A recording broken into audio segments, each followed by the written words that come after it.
Hello everyone, welcome to Wrestling with Evil. My name is Luke, and this is the part of the channel where I make tier lists on Tier Maker. Um, it's called tiermaker.com. It's a great it's a great website. It's really fun. And basically I get to rate all of this good content and good stuff for you guys.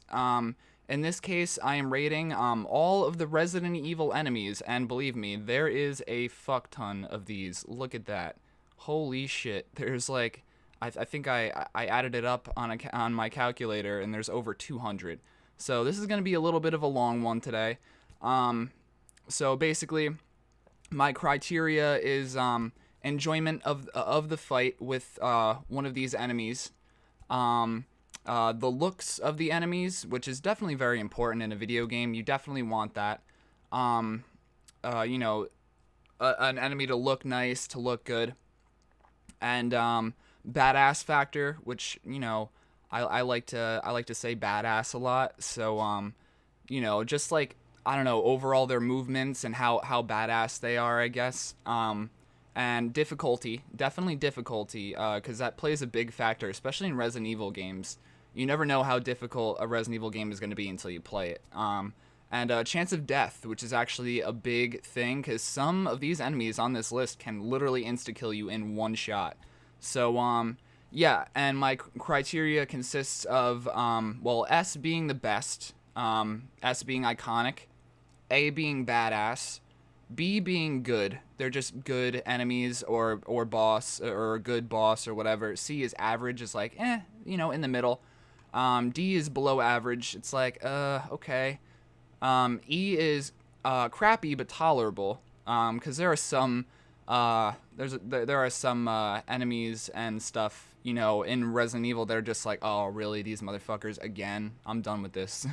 And then that's where annoying garbage comes in, because in some video games, sometimes you have annoying ass fucking garbage enemies that you do not like to deal with and that are not very fun. But yeah, I mean, in general, all these enemies still make for an enjoyable, fun time playing one of these games. So yeah, without any further ado, this is definitely going to be a long one. Like I said, I'm Luke from Wrestling with Evil. Also, before I start, I just want to say thank you to everybody that subscribed on the channel so far. But if you have not subscribed or watched any of my videos or liked any of my videos, please do. It would mean the world to me. I love doing this for you guys. It's all for you guys, and it would be much appreciated.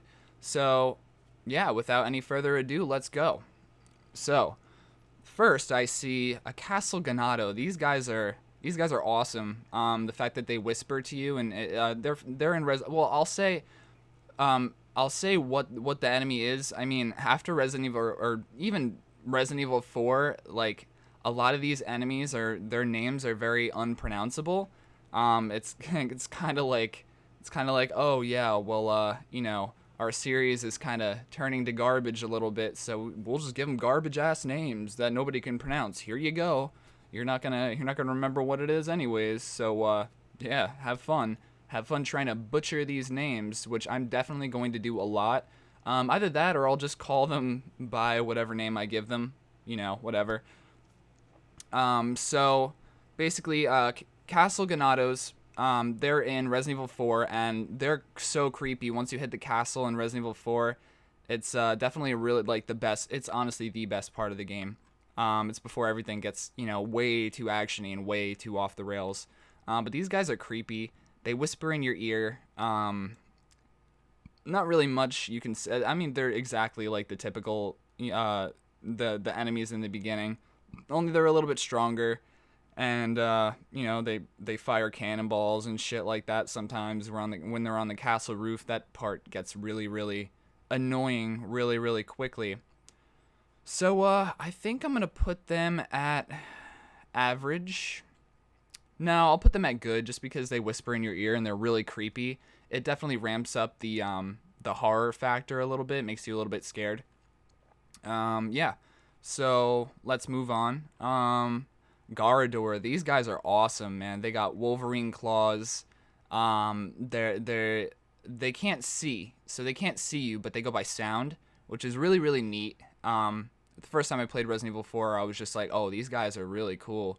Like they're really really inventive with their enemies sometimes, and this guy definitely, gets an A.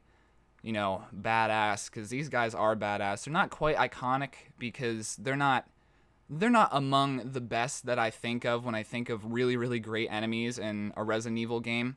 Let's just hold on. Yeah, okay, so it is recording. Just wanted to check that out real quick. Also, guys, I have a brewski, so cheers, guys. I'm gonna pop this motherfucker open right now. And, yeah, so the Garbodors are really cool. You basically have they have a plaga on their back that you shoot.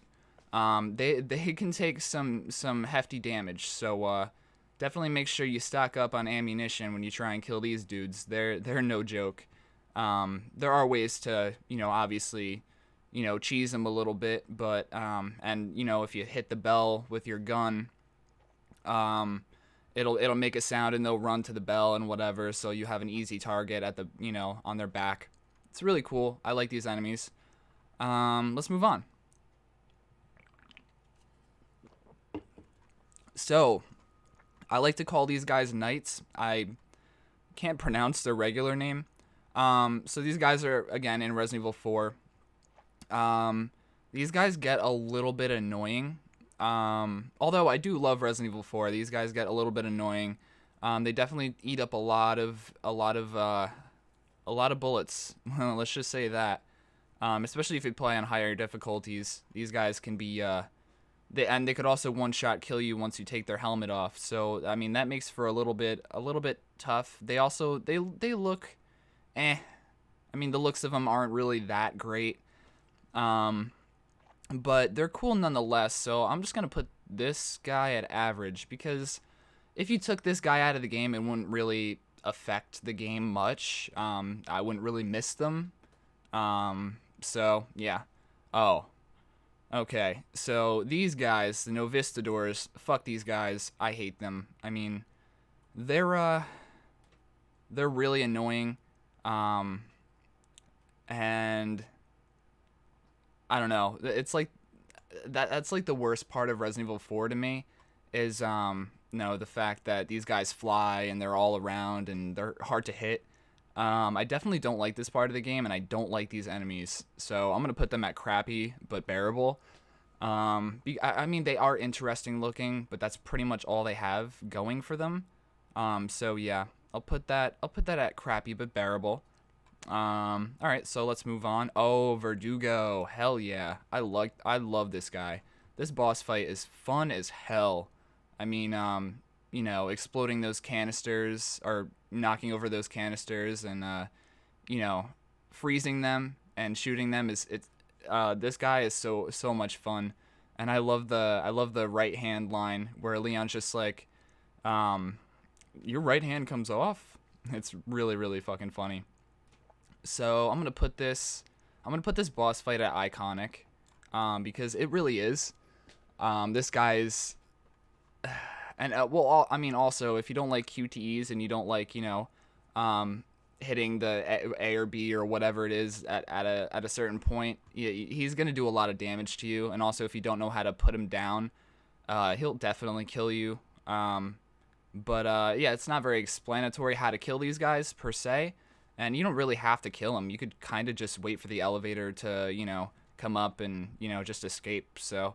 But I'm going to put Verdugo at iconic because personally I do like Verdugo. He is the right hand for sure. Speaking of which, Salazar from Resident Evil 4. This boss fight is fun as hell. I'm definitely going to put that at iconic too. This little shrimpy asshole is, being a dick the whole entire game throughout the whole castle. And then he finally transforms, and it's definitely really gross. It's a gross transformation, that's for sure. Not the grossest Resident Evil transformation, but damn near close. I'm going to put him at iconic. He's annoying. He's just a little shrimpy dude. There's nothing more that I could really say about it. I really love Salazar and just like the arguments between him and Leon. throughout the castle portion. So let's move on. Oh, okay. So this is the part of Resident Evil 4 where it gets way too actiony. These Ganados are just gonna have to. They're gonna have to go down here, annoying garbage. Just because I do like Resident Evil 4, but I feel like maybe like the last fifth or sixth of the game kind of falls off. Especially with the actiony shit. I don't like my Resident Evil games having action and stuff in it. But these guys are they're typical Ganados, just like the Castle Ganados, only they lose the creep factor like a million times over. They lose it for me. But nonetheless, they're a part of Resident Evil 4, and Resident Evil 4 is one of the best games ever made, period. And I guarantee a lot of people would either argue with me on that or, agree with me on that. But Resident Evil 4 is a great game nonetheless. But, yeah, I'm going to put those at annoying garbage just because I don't like the fact that it's so actiony once you hit that stage of the game. So let's move on. Oh, Gatling Man. I like this guy is a guilty pleasure for me. I like this guy. He has a Gatling gun. He's a big, huge dude that has a beret on. He looks badass. He's a little bit hard to put down. I really enjoy just unloading some Magnum bullets right to the face on this guy and just watching him fall. Like that to me just gives me a lot of satisfaction. So I'm gonna put him at good. He's not he is pretty badass, but he's not. There's just so many of him in the game to the point where it's just like, if I saw less of him, he'd be badass, but he's good. He's a good enemy. So let's go. U3. I like the design of this character. I like the whole cage fight with him. Where you're up in that suspended cage, and you have to do a lot of button pressing sometimes, or either that or you're gonna die literally. Also, it's a timed fight, so that's pretty cool. And then the last stage is where he turns into like a little bit of a scorpion. He grows a scorpion tail. That's fun. It's a fun fight, and he's a really cool enemy. So I'm gonna put him at badass for sure. Krauser. Okay, this is gonna be debatable. You guys are gonna hate me, but I really don't like Krauser. I like his whole suave personality. Well, it's not suave, it's more or less cocky. He just does way too much flippy gymnastic shit, man, I don't know. He does way too much flippy gymnastic shit for me to be like, okay, well, this character's iconic or badass. He's just there. So, and I don't really like his transformation. I love the fact that they told a story in Resident Evil Dark Side Chronicles about how he got his arm damaged and all that shit, whatnot, yada yada. And then now he obviously injected himself with some sort of plaga or whatever, and now he has this arm or whatever. But I don't really like the fight. I don't really like the look of Krauser, and I'm just not really fond of the character to begin with. He's an alright character. I'm just gonna put him at average, and then obviously, I'm gonna shuffle these around. I'm gonna try and make it my favorite to my least favorite, type thing. But right now I'm just gonna list them. But yeah, Krauser, yeah, he's about as average as it gets, especially when it comes to a boss fight. I just hate the flippy shit. It gets really, really tedious and annoying after a while. Alright, Chimera. Ooh. If we're talking Resident Evil 1 Remake Chimera, I would say badass, but the original Resident Evil 1 Chimera can go fuck itself. I hate these guys in the original game so much. Too much.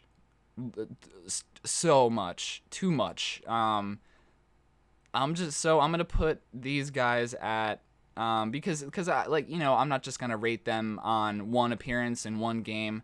I'm gonna rate them, appearances in all the games that they were in. So I'm gonna put this guy at, average. I mean, I like the design of him in Resident Evil 1 and Resident Evil 1 Remake, so that definitely does something good for the Chimera. I like the enemy. It has a great what do you call it? It has a lot of ambition behind the design, which, I mean, it's really cool. And also, the things that they do, they have that hook claw that kind of fucks you over every now and then. But yeah, I would say average. It's an average Resident Evil boss, or enemy. Come on, yeah, I'm definitely gonna say boss a lot, but no, it's a common enemy at the end. Um, so yeah, Chimera's average. Nothing really more I could say about that. Oh, the regenerator. Let me just put. Actually, you know what? Okay, so the regenerator, creepiest enemy probably in Resident Evil, but I think attack wise they're pretty basic until you get to the Iron Maidens, which are the second form of the regenerators, or either that or they're just I don't know, further mutated, I guess you could say. But these guys are really shaky. They make weird noises. They're scary as hell. Like, the only scary part of Resident Evil 4 that I can really think of.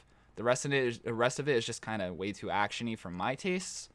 But let me know what you guys think about Resident Evil 4. Do you think it's too actiony? Do you like it? Why do you like it? Let me know down in the comments. I would love to read what you guys have to say. Also, if you think this list is bullshit and you want to call me a fuckface, go ahead. Definitely put that shit down below. I don't mind. So yeah, Regenerator, definitely a badass enemy. Iron Maiden, iconic. Actually, you know what? I'll put the Regenerator as iconic too, just because I'm not gonna go by the attacks, because the attacks with the Iron Maidens are a lot. They do a lot more damage because they have those spikes protruding from their body. So I mean that's pretty much it. The only difference, but they both make creepy sounds. They're twitchy. It's just very unsettling. These guys are really unsettling, enemies. The fact that they come from Resident Evil 4 definitely adds to the testament of the game itself. So, okay, Sadler. Let's just say I have a sore spot for Sadler. I don't really like him as the final boss for Resident Evil 4. Mainly because I don't really like the design of him. I mean, he's supposed to be this creepy, like overlord of the Plagas, and he mind controls all the Plagas and whatever. Like, he's king shit pretty much in Resident Evil 4. But I don't really like the final fight all that much. It's not really doesn't really stimulate me that much. When it comes to Resident Evil, like, you have to have enemies that that like when you're introduced to them, it's just like, oh shit, like, damn, I gotta get the fuck out of here, or fight or flight. But this guy is just like, okay, well, he transforms into kind of like a scorpion, which, I mean, scorpions are my favorite animal. I'm a Scorpio, so and I'll talk about scorpions a little later because there's more scorpion-inspired enemies and bosses to go through. But I don't know, Sadler's final fight, just to me, it just doesn't live up, and it's way too easy of a fight too. But also, Ada's Separate Ways campaign, Sadler is more of an asshole. He's harder. He's definitely a lot harder of a fight to have. So I'm gonna put him in the good range. Just because I would have loved to see somebody or something a little more grotesque in whatever as the final head honcho. But I guess I'll just settle for Sadler. How he is. I mean, he is who he is. Curtis Miller. I don't even know who the fuck that is, to be honest with you guys. He's probably... I haven't played all the Resident Evil games yet, through and through. I've played most of them. Yeah, like a good maybe 15 or 16 of them, and then a couple of them kind of, fell by the wayside. But I did watch a lot of videos on the games. I think actually these might be from the CGI movie, the movies. Yeah, I think that Curtis. Yeah, I think that Curtis is in one of the CGI movies. I forget which one. I'm just gonna put him at below average just because he looks kind of generic from what I can see. Just a typical, tyrant. Nobody can get better than, a person that I'm gonna talk about in a little bit. But yeah, I'll just put him there for now. What the fuck is this? Cameron? Okay, obviously it's a person that transformed into like a tyrant type, enemy. I'm just gonna put him the same as Curtis. You guys can be friends, get married, have babies. Curtis and Cameron sitting in a tree. Kissing. Hell yeah, let's do that. I guess. Okay, so I guess we get into Resident Evil 5 territory. So, Town Majini. You see, I love the way Resident Evil 5 starts out with these guys, and then you have, uh, the Executioner, obviously, which I'm going to talk about in a little bit. These guys are basically the same as the Ganados. I don't like the fact that they didn't put much variety into the design of these guys. They're pretty much the same as the Ganados. It's like, we've seen that shit before, guys. Come on. You guys can do so much better than that. So I'm just going to put them as below average, I guess. I mean, they're not too annoying. They're not crappy. They're a good addition to Resident Evil 5 for what Resident Evil 5 is. But yeah, I'll put him there. Cephalo, I think that's that weird bat boss thingy in Resident Evil 5. No, that's that. Never mind. What the fuck is this then? I guess I'll just put it. If I don't remember it that much, it can't be that iconic, right? So I guess I'll just put it average. All the ones that I don't know, I guess I'll just put an average or below average if I know something about them. I don't know what this is either. This looks oddly familiar, but I can't put my finger on it. If you guys could let me know what, I think it's from Resident Evil 5. I don't know what this thing is, so I'm just, by the looks of it, I'm going to put it below average, just because, why not? Fuck it. Oh, we got these little doggies from Resident Evil 5. I really like the design of these dogs. So I'm going to put them in good. Just because, they're a little bit annoying, a little bit faster than other doggies, from the Resident Evil series, which is really cool. And then their mouths spread open into, like, kind of like a bigger mouth, like almost like a Jaws type deal. Well, not really Jaws, but whatever. You guys get what I'm saying. Yeah, I like me some little houndies, little doggy dogs, little doggos. They're pretty fun enemies to take down. But honestly, when I get to that part, I was just like, oh, I'm usually just like, oh fuck, the dogs, not again, because they are. Yeah, sometimes like you'll shoot them, and they'll move to the side just to fucking troll you. It's kind of fun. I like it. Executioner, I'm gonna put him in badass because he's not exactly iconic. I mean, it's Resident Evil 5. What exactly can really be iconic about that game? But he definitely kicks off the game with a good start. Like, I really like the Executioner, and he was the only Executioner in the game, in the very first part of the game. So I really, really like his design. I think he looks like that one boss from, what's it called? I'm drawing a blank. That rail shooting game. That was in a lot of the arcades back in the day. What is it called? Something of the Dead. House of the Dead. Yeah, I think it's, House of the Dead. He reminds me of that one hulking beast with like the little thing flying above, and you got to shoot the little thing in order to damage the big guy. I like this fight. The fact that he has a giant axe is really cool. Yeah, so I'm gonna put him in badass. I mean, obviously I'm gonna change things around, once I'm done, but badass he is. Definitely. Not a whole lot I could really say about him, but I mean, he is really hard to take down, that's for sure. Oh, Black Tiger. I have had bad memories with this guy. This guy can either be fun for you or he can be a complete asshole. But I'm gonna put him in the good category because he's a giant fucking spider. Like, you can't really go wrong with a spider in any video game, especially a giant one, that can literally wreck your shit, especially if you least expect it. But Black Tiger definitely holds a nice place in my heart. It's a good fight in the original game. It's a good fight in Resident Evil 1 Remake. Let's leave it at that. Yeah, so he is a good big spider. He's a big Spider-Man. Spider-Man, Spider-Man. All right, so Ouroboros. Let's see.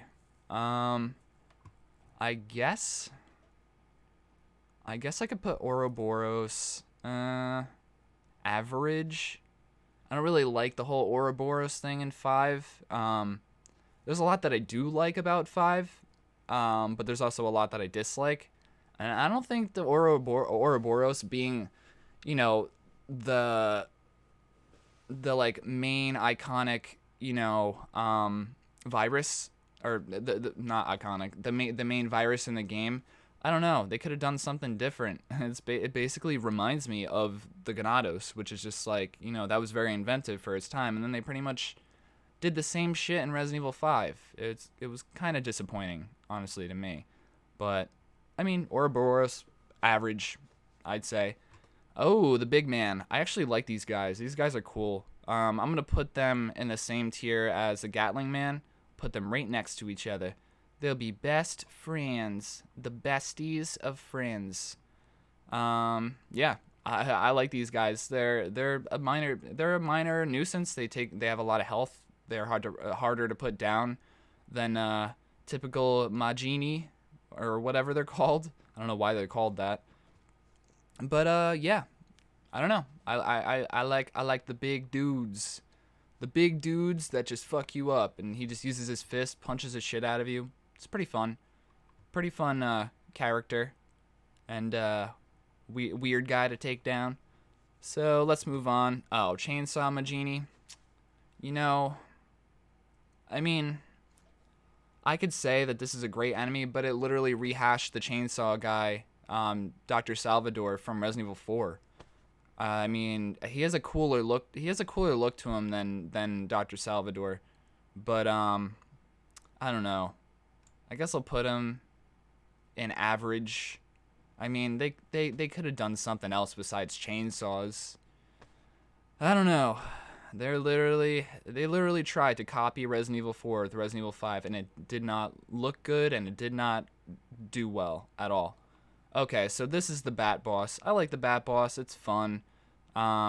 He's a fun little boss to try and kill, and he's actually pretty easy to kill too.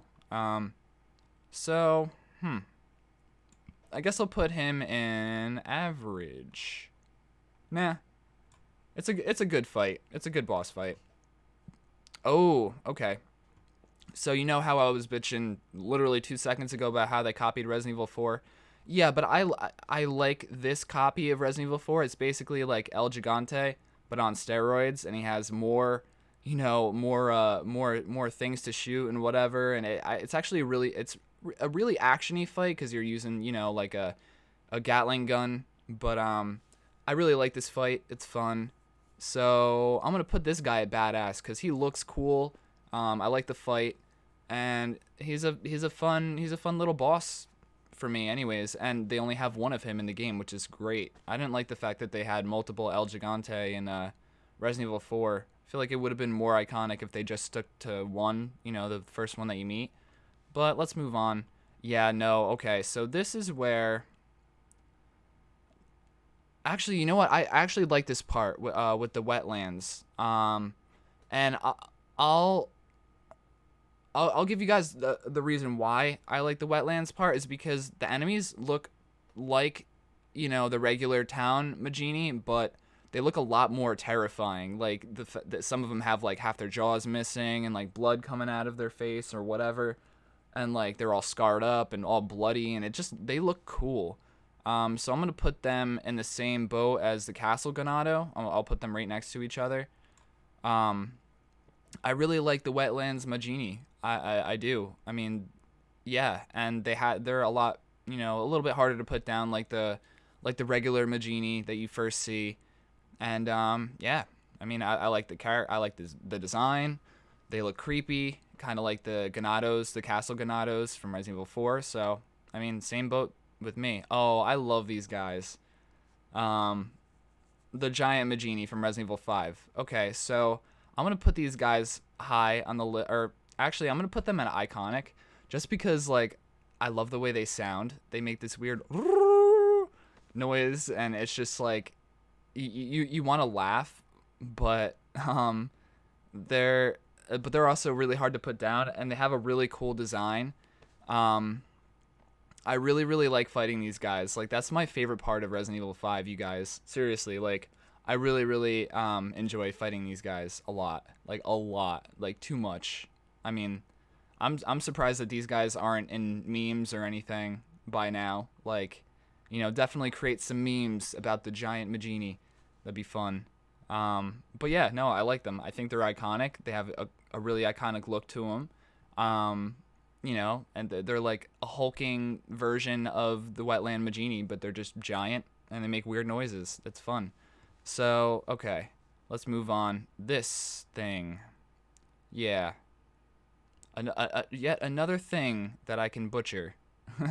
I don't know what this is by the picture. I know it's probably from Resident Evil 5, but I'll put it in below average because if I don't remember what it is, then obviously it's not very iconic, like I said before about this thing. Yeah, I don't know too much what this is, but I mean, a lot of the boss fights were alright in Resident Evil 5, from what I can think of, besides a couple that were kind of like, like tedious, you know? I'll just put it there. Okay, what is this? I guess I'll put that at below average too. I can't really tell, and I can't even pronounce that for shit, so it's Buai Kichwa? I don't know. Irving, I like this fight. Irving's just the typical, like, dweeby fuckface that, you know, like, tries to ruin your life and is an idiot and takes a virus and then he becomes a giant thing. I like fighting him on the little boat carrier that you go onto to face him. It's fun. It's a fun fight. And you get to take down an annoying prick, which is obviously, you know, it's very satisfying. So I'll put this fight and this boss in the good category. I think it's a good fight, and I like the character Irving just in general. So yeah, Plant 42. I really think that this boss I think this boss is underrated. I do. And I feel like Plant 42. Maybe the first iteration wasn't that great, but in the remake, hold on, I'm kind of kicking stuff underneath my desk. I feel like the first iteration of this of Plant 42 was really stupid. I thought the design looked like a bunch of spaghetti hanging from, you know, a ceiling.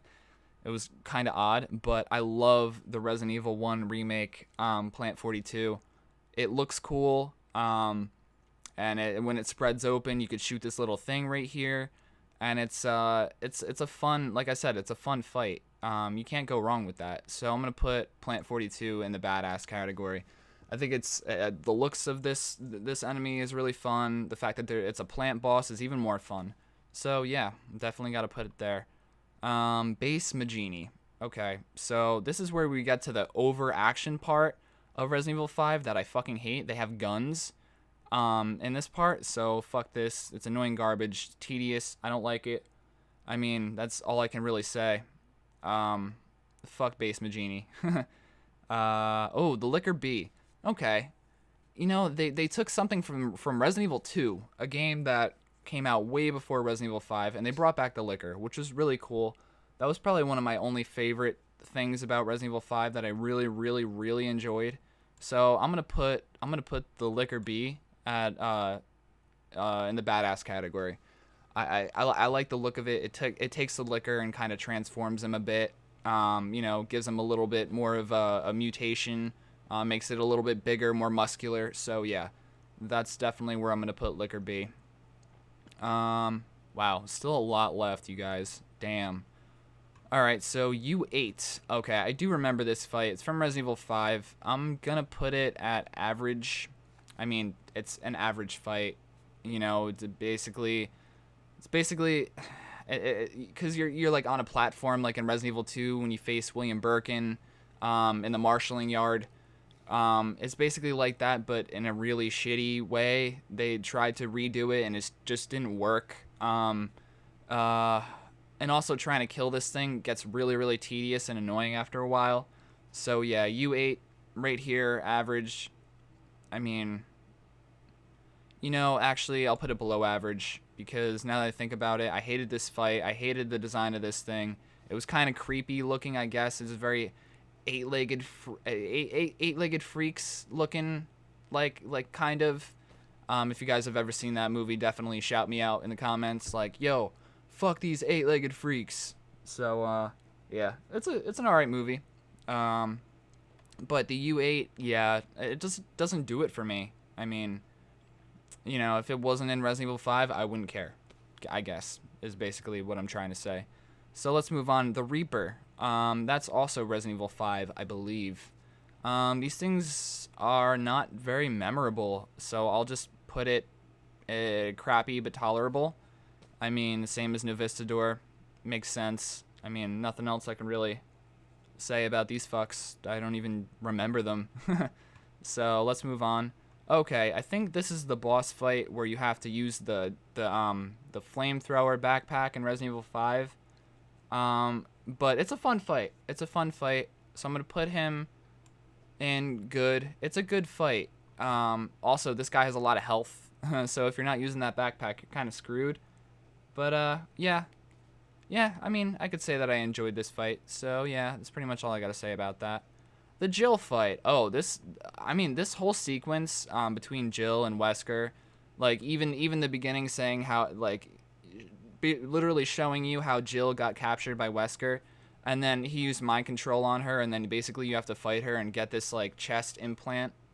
Not obviously boob. I'm not talking about boob implants, but like it has like a a machine attached to her chest, and that's how Wesker's controlling her, mind controlling her. I really love this. The whole segment is fun, and you get to like help Jill, but also like she tries to shoot at you and kill you.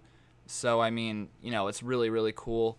I think they kind of fucked up Jill's character with that portion of the game though, but nevertheless, I mean, it's a decently fun time. It's a good time, and I like the way Jill looks when she turns heel, when she's heel Jill. So yeah, I'll put her in the good category. Not exactly badass, just because like I could take it or leave it. If I didn't see it, it'd be like, okay, whatever. But no, Jill in the good category. Jill fight, Jill boss, Jill enemy. I'm satisfied with that. Wesker. Okay, it definitely has to be iconic. I mean, that's literally the end of an era. Once Wesker died, like, that was pretty much it. That was, like, the last good part of a Resident Evil game, after 5 until, obviously Resident Evil 7 came along. But there was just a long gap where it was just nothing but garbage and, just redos of the same thing and just, like, making everything all action-y and bullshit. So, I mean, Wesker was literally the end of an era, the death of Resident Evil almost, until, it somehow, some way got revived by Capcom. Hold on, my bad, didn't mean to do that. But no, the Wesker fight is also really fun. I mean, they should really have a boulder down here. Like, I hope they do. I'm trying to sift through this real quick. I don't see a boulder, but no. Like, that should be an enemy in itself, because that part kind of sucks. But I mean, nevertheless, I like the Wesker fight, the first one where you have to, shoot the rockets at him, and then I like the last form Wesker where he kind of mutates and turns into the Ouroboros and just wrecks your shit. I like the Wesker fight And the Wesker boss is fun too. And just in general, he's an asshole. You know, he's a weird, wears sunglasses during the day, kind of douchebag, and I like me some of that, especially in movies and video games. So let's move on. Okay, more Gatling guys. I tolerated the Gatling man in Resident Evil 4 because he was new. Once it came to Resident Evil 5 and redoing the same shit from Resident Evil 4, yeah, fuck this. Annoying garbage. I can't stand when developers do that. Yes, I'm recording a video right now. Can't talk. Yes. All right, so let's move on. So the Gatling, they have the stupid Gatling guy. Same bullshit as Resident Evil 4. I can't stand when they do that. Like I said, I mean, what were they thinking? Putting the same shit in Resident Evil, like from Resident Evil 4 and Resident Evil 5. Just like, here you go. You enjoyed this the first time. You should enjoy it again, motherfuckers. Pay $60 for the same shit. No, no thanks. I'm good. The Gatling Magini can go fuck itself. This thing, obviously, it's another Ouroboros. So I'm just gonna put in average. I mean, yeah, average. I mean, I only liked the Ouroboros whatever just because, you know, the fight in itself is fun, but this thing, I don't even remember this fight, so whatever. Oh, they have Ouroboros Wesker too. That's cool. They really pulled out all the stops with this list right here. Somebody made some like put some really awesome time and effort into this. I applaud you, whoever made this. Who did make this? Malkavin73. Kudos to you, brother. I'm gonna send you a request. Definitely on Twitter, and I'm definitely gonna, you know, put you. I'm gonna tag you in the post and whatever, and I'll put your information probably in the what's it called? In the what is it called? Fuck. I'm drawing a blank. I don't even know what it's called. The subscription box thingy, whatever. Yeah. So my mind's on like Resident Evil right now. Sorry, but whoever made this list, kudos to you, sir. Thank you. Like, this is really cool. You really pulled out all the stops and worked really hard on this. So I'm definitely gonna give you a shout. So Ouroboros Wesker, fuck yeah, put him up in iconic, man. This is Wesker in his finest, his final form, you know, final fight. Last time you see Wesker, until Alex Wesker, which I'll talk about in a bit. Not very fondly, by the way, but I will talk about her. Yeah, so Ouroboros Wesker, he's definitely iconic. You know, the only thing that's really great about Resident Evil 5, besides the giant Magini and the weird noises he makes, I love me some of that. It's fun. So, all right, let's continue. So we got Neptune in the house. I really loved, you know, running away from this shark. There's not much to this fight, honestly, but just having a giant shark that has the T virus in it and it's a zombie shark, it's kind of terrifying because sharks in general are pretty terrifying, you know, same with spiders. So I guess I'm going to put Neptune in the same boat as the Black Tiger, you know? I mean, but you don't even really fight Neptune at all. I mean, you can, but, I don't know. Yeah, I guess I'll put Neptune in the average category because it's not exactly iconic, but, you know, I mean, in the original game, in the original Resident Evil 1, it was good. And the Resident Evil 2 remake, it added a little bit to it, where you have to, you know, do a puzzle to kill it and then grab a key that's right next to it. Either that or you'll die in one hit, which, I mean, hey, whatever. But, yeah, so Neptune's average. And I like the look of, I like sharks. I like the look of sharks, you know? Especially in movies and games. Jaws is one of the scariest movies of all time. You got, you know, a bunch of shark movies that are less as good as Jaws, but still terrifying in their own way, like Deep Water, I think. So, yeah, Neptune is there, average. What the fuck is this? A blob? What's it called? Blob? I don't know. I guess I'll put it in below average because I don't really remember it, and I don't even know what game it's from. So, huh? Is that Resident Evil? Is it from Resident Evil 5? Maybe.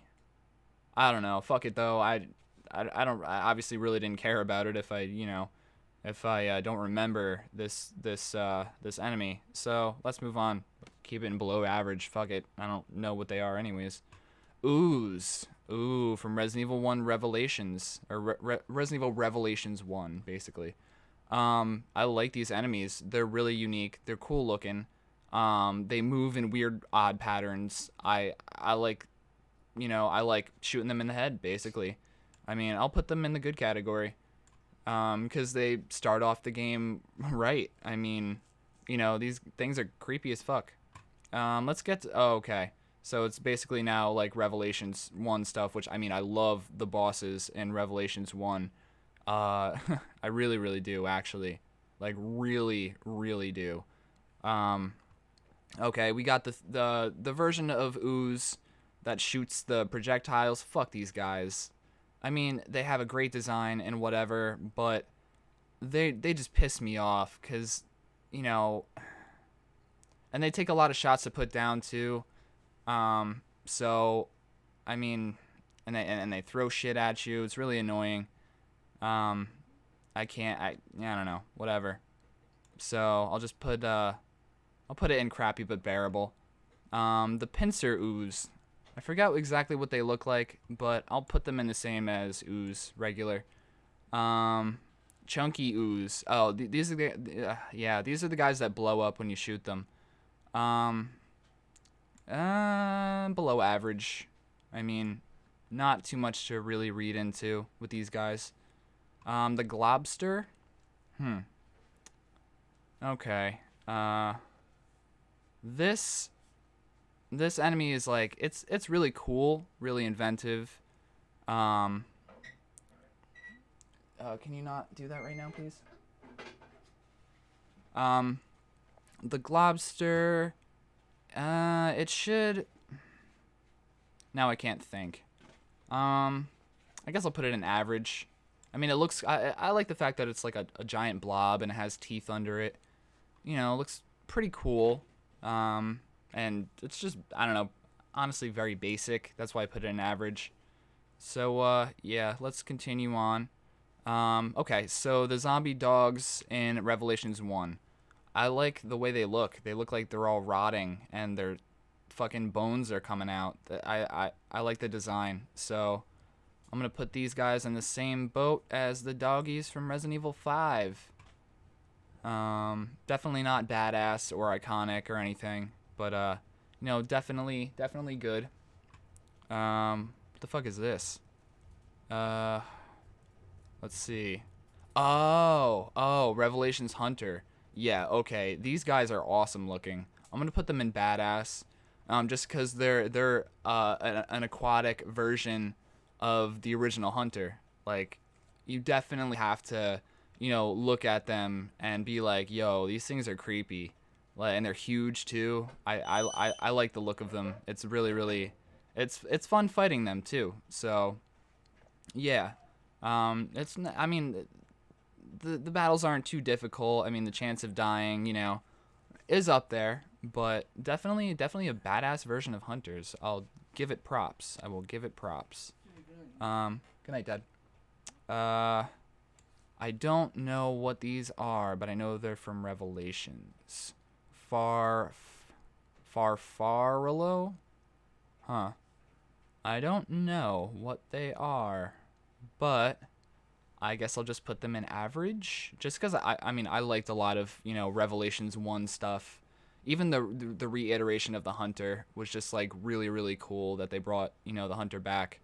The Hunter's kind of been more or less a mainstay in a lot of the games. Like, okay, so you had Hunters in the original Resident Evil 1, Resident Evil 1 Remake, Resident Evil 3, obviously Resident Evil Revelations, Code Veronica, and then they didn't have Hunters in 6, did they? Huh. But yeah, and they didn't have them in 7 either. But I mean, yeah, I mean, hunters are very, very iconic. But I don't really remember what this guy is. But I don't know. Your guess is as good as mine. I know it's from Revelations though. So let's move on. Oh, wall blister. I know what these are. I'm just gonna put them in below average. Because they're not really anything. They're not that iconic. I honestly don't even. I mean, I remember them, but they don't really stick out in my mind as like a good enemy. Um, yeah, and I don't really like the design all that much. So let's move on. Oh, the wasps. Nice, from Resident Evil 1 Revelations. Or no, is that Resident Evil 1 Revelations? Or no. Um, Maybe Resident Evil 1 Remake and Resident Evil 1? Yeah, I think so. I think so. So I'm going to put the wasps I'm going to put them in average just because like they're just wasps. I mean, they're just wasps infected with the T virus and shit. It's pretty self-explanatory. Not too iconic. Um but yeah, I guess I'll just keep them there. Okay, these things. Fuck these things from Revelation. Seriously. These stupid fish-looking motherfuckers come out of the water. They can walk, which is how? How can they walk? I never got that. And then they chomp at your shit. They move around rapidly, especially when they're in water. And I mean they're pretty easy to put down. I'm just gonna put them in average. But I do like the fact that they have like a little fish enemy. You know, it's kind of cool. I mean, Revelations, like I said, has some of the coolest, boss fights I think in in the series. Like I'd probably rate that like maybe third or fourth best boss fights in any Resident Evil game. Like so good. The Sea Creeper, I actually really like these guys. They're like the fish. They're kind of annoying, but I like the way they look. They have like a sideways mouth, which is definitely really cool design wise. Definitely a good design choice. They have like 6 arms, I think. These things are really cool. So I'm gonna put them in good. Yeah, because I really do like how they look. What's this? This is okay. I think this is the final boss fight the second final boss fight in Revelations, if I'm not mistaken. Okay, so Malakoda. This can fuck off. I hate this boss fight. There's no point. I mean, yes, they had to have some sort of, some sort of colossal thing come out of the ocean and whatever. It makes sense. But do I like the fight? No. Do I think the enemy is iconic or great in any way? Absolutely not. But it's just honestly annoying garbage. It really is. And they have I think that's actually like the only part of Resident Evil 1 Revelations that has QTEs, quick time events. So I really wasn't satisfied about that. I didn't like it. I mean, during the fight you get a bunch of rockets for a rocket launcher, which is pretty cool. But nevertheless, I mean, fuck this enemy, this boss. That's like the only, I think, boss and, enemy in this game that I really don't like. So let's move on. Skag Dead. Yes. Iconic as hell. I mean, when you first come across the room, just in general, the room that this fucking thing is introduced in, when you hear Mayday, Mayday, like, what are you supposed to think? Like, you think there's somebody in there, calling out Mayday, Mayday, they need help or whatever. And then you shoot the lock on the door and this fucking thing comes out with a person still talking. They still talk and they're all fucked up looking. And they have like a chainsaw or like a circular saw for a hand, and they insta kill you when they catch you. It's a really, really cool boss fight. I love the look of Skag Dead. The fact that it has that little person that you have to shoot, really, really cool. And just like the sounds that it makes really creepy, like saying Mayday, Mayday, and like tasty. I think Skagdeads say tasty at some point. It's really, really cool. I like it. Sorry, I got an itch on my nose. Trust me, I'm not picking my nose. I promise. But yeah, Skagdead for me was definitely a big win in Resident Evil Revelations, and why I love Resident Evil Revelations so much. Rachel Ooze, yeah, so she comes back, during the game, a few times actually, like towards the end of the game when you're racing for time and whatever. She's there to annoy you. It's a good fight. It's not the most iconic, fight or enemy to encounter. But the way she dies is really, really awesome. I like the fact that she just gets attacked by a bunch of oozes and, basically like blood spurts out all over the place and on the glass. That was really cool. Her death sequence is cool.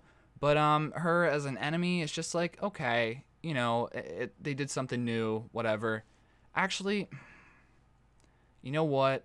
The fact that she crawls into like, a bunch of crawl spaces and whatever and just pops out randomly reminds me a little bit of Nemesis, just a tiny bit, not too much. I would hate to compare, this enemy to Nemesis, but she's I mean, I like Rachel Ooze. It's cool. I mean, it's a cool enemy. So, I guess I'll put her in badass. Oh, okay.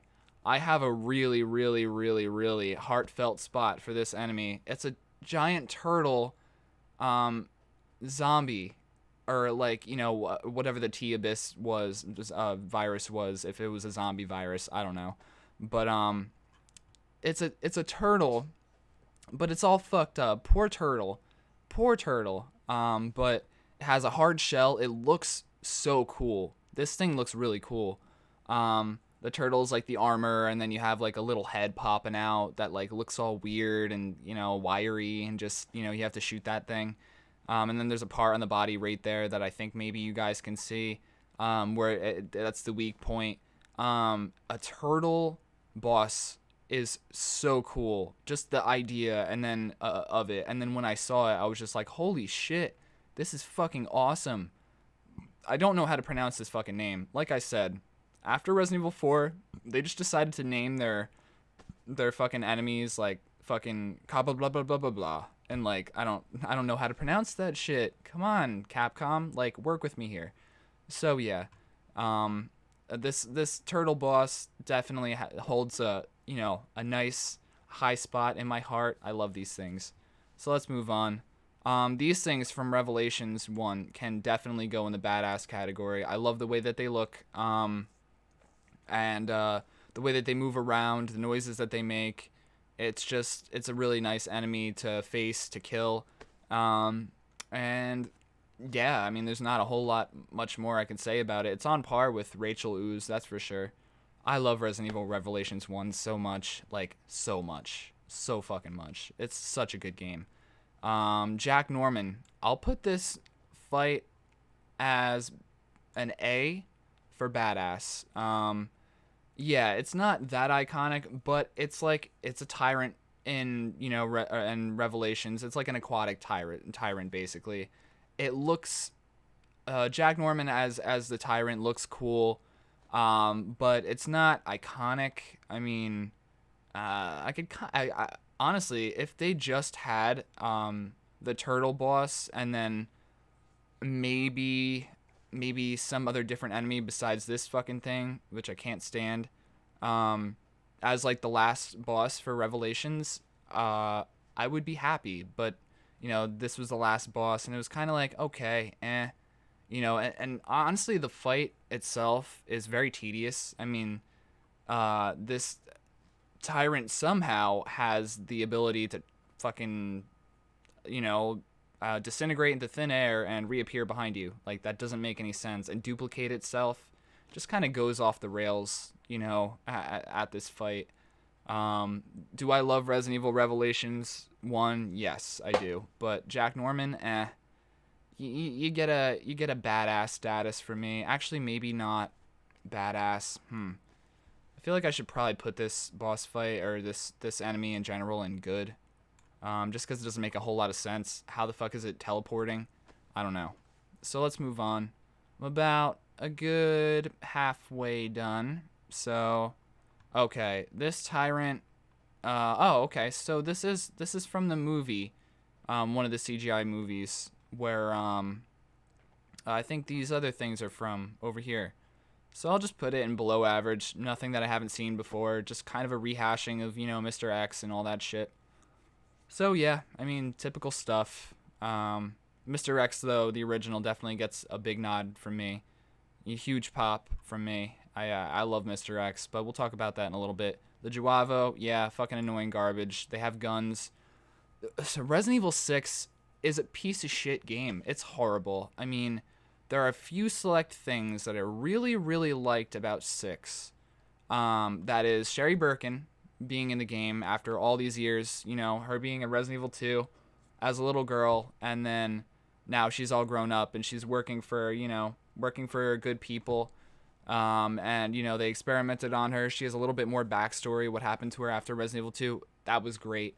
But everything else, and I mean legitimately almost everything else, really, really fucking sucked about the game. I mean, I liked the way Leon looked. That was pretty much it. And yeah, that's it. That's all I really liked about 6, and that's fucking sad. Like, the game's garbage. I mean, I will stream it one day when I want to make fun of something and have you guys watch. Like, that'll be fun, but it's a shit game, man. The whole thing is a shit show. It's just one action fucking packed adventure after another. It gets a little boring. It really does, and tedious and monotonous, and whatever you can say about something that's overbearing, you could say about Resident Evil 6. It's just way too fucking much, man. Really is. I don't even know what it is. I don't know. Oh, the original Tyrant. Definitely iconic. When you get that first close-up shot of the original Tyrant from Resident Evil 1, the original, and Resident Evil 1 Remake, you just look at it and you're just like, holy shit, this thing looks gross. Has a heart coming out of its fucking body, has a giant claw. Like, it looks like almost like clownish, but not really. It just looks like a zombie, but like super powered. And, the boss fight is so fucking iconic, on the at the heliport in Resident Evil 1. Where you're about to make your escape and he just fucking comes through the floor and then runs at you, wrecks your shit. Like, yeah, a really, really solid boss fight. So much fun. The look of this character, the introduction to this character, so badass, iconic as fuck. This character is probably one of the best enemies in Resident Evil, I think. I might be giving it too much credit because there's a lot better that came after him. But he was the start of it all, man. He was the original Tyrant, and you definitely have to give that shit credit, So let's move on. Zombies. I mean, I like the fact that they brought zombies back in Resident Evil 6, I guess. It's a positive thing. So I'll put it at crappy but tolerable, just because these zombies are way too easy to kind of take out, and they're not really worth my time. The zombie dogs, I guess crappy but tolerable. They brought back dogs, whoop-de-doo. I don't know. Resident Evil 6, just to me, everything about it is kind of shitty. The Whopper. I don't remember this from 6, but I like the look of it. I haven't really watched a whole lot of gameplay of 6, so pardon me, but I've played a decent amount of it, probably close to half of the game. So I'll put this at below average. I mean, it doesn't totally suck. It looks like a really fat fucking zombie. Nothing really more I could say. Oh, okay. So let's move on. The Deborah boss battle. Now, this actually is a really, really creepy boss fight. I actually did enjoy this boss fight from 6. I mean, who doesn't like an almost naked looking chick, in a Resident Evil game? Like, that's kind of, that's hot? No, not really. But, I mean, it's, just the transformation and the story behind Deborah being Helena's sister and everything. It was definitely heart-wrenching, heartwarming, and her death was like, crazy. I'm not gonna put it in average. I'm gonna put it a little bit higher, but you know, I love the boss fight. You know, and like I said, the death. You know, the death scene. You know, Helena starts crying and whatever. It's definitely a really touching moment in an otherwise, you know, very untouching game, like a really shitty game. So it's like it's like if you get a box of matches and none of them light, but then you have that one match that lights up just for a second, and it's like a very very dim match, but you could still light your cigarette or whatever the fuck you're smoking, cigar. So I mean, it's definitely a dull light in a dark world with 6. That's for sure. So I'm gonna put this fight in good. Um, yeah. I mean, it's not the best, definitely. I mean, it is Resident Evil 6 we're talking about at all. But Deborah, that fight was really good. It was done very well. I give them that. I give the developers that. All right, so I don't remember this from 6. It can fuck off. I mean, nothing much I can really say about this. Annoying garbage. There we go. Boom. Don't care. This thing, I don't know what it is. It's probably a boss from Resident Evil 6. Don't care. Most of the boss fights in Resident Evil 6 were really shit. A lot of them were very, very bad. Napad, whatever it's called. Yeah. Annoying garbage, I guess. And this thing, I can't pronounce it. It looks like a bug of some sort. Garbage. Leposita. Or Lepotitsa?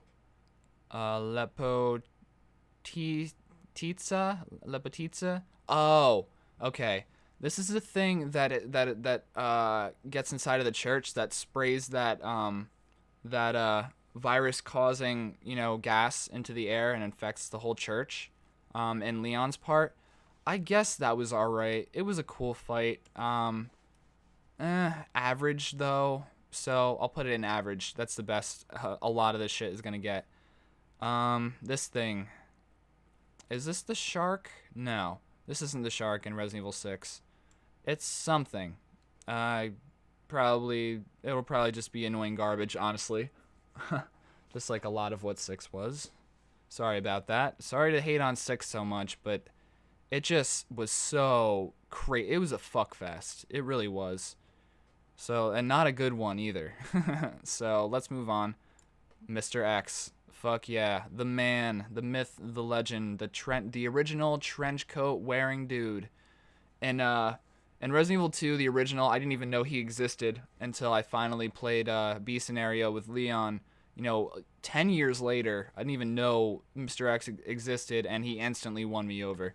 Like, he makes a really grand entrance, you know, drops from a pod, from a helicopter, or chopper, or whatever you want to call it, and just kind of comes in and it's just like, raw, like, I'm here now, you know, and you just kind of see him throughout the game. It's, definitely, and then, especially in Resident Evil 2 Remake, like, he's a bitch in Resident Evil 2 Remake, and, like, an annoying fucking piece of shit that if you run in the slightest, he will find you, he'll Liam Neeson you, and fuck your shit up. Especially in that part with Leon. Like, when he gets the parking pass, from, what's his name? Ben Bertolucci. Like, Mr. X is definitely a pain in the ass there, because you gotta take him down, then you gotta worry about the zombies, and then try and survive. It's, but honestly, like, Mr. X is one of the most iconic bosses in Resident Evil history, so he's definitely up there in iconic, that's for sure. This fucking thing, no thanks, I'm good. Resident Evil 6 bullshit, not a fan. More Resident Evil 6 bullshit, yep, okay, you can go down there, fuck off. Ubivisto, I forget what this thing is, actually, to be honest with you. Nothing special, honestly. I could say that. Ustanak. Okay.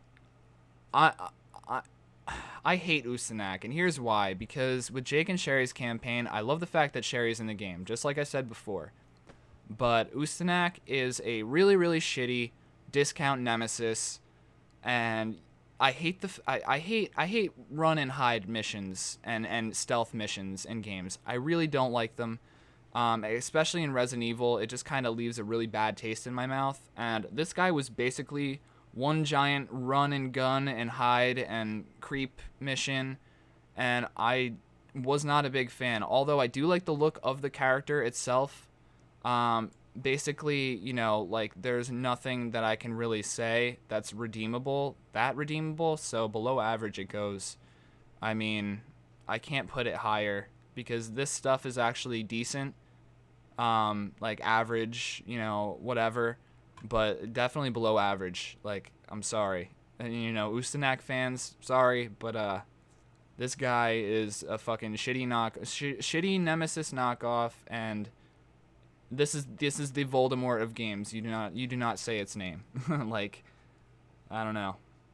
I don't know what to say. All right, let's continue on. Halos or whatever it's called. I like this enemy in 6 actually. It's not too bad. It's average though. I mean, I like the fact that it's, you know, in 6. Definitely serves it as a really cool boss.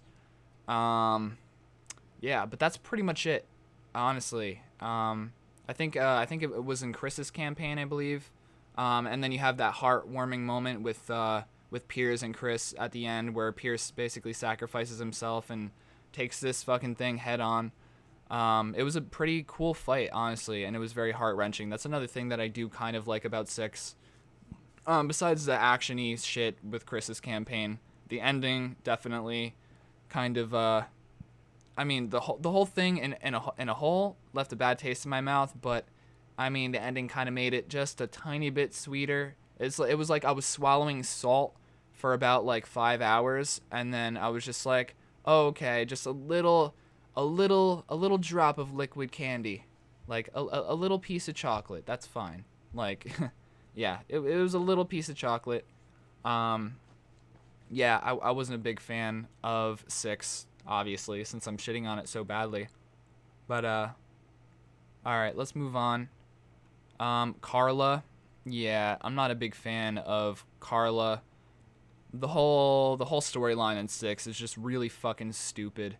The fact that Ada has a clone, like, Ada is a cool character and all, but she's not that important, you know, to be like, well, I mean, I retract that statement. She's very important, but why make a bad clone of her? She's bad enough already. Like, clone somebody that's really good, like Leon or something. You know, that would have been interesting, cool. You know, see where that goes. But they had to clone Ada. I don't get it. So, not definitely annoying fucking garbage. That's for sure. All right, so let's scroll down a little bit.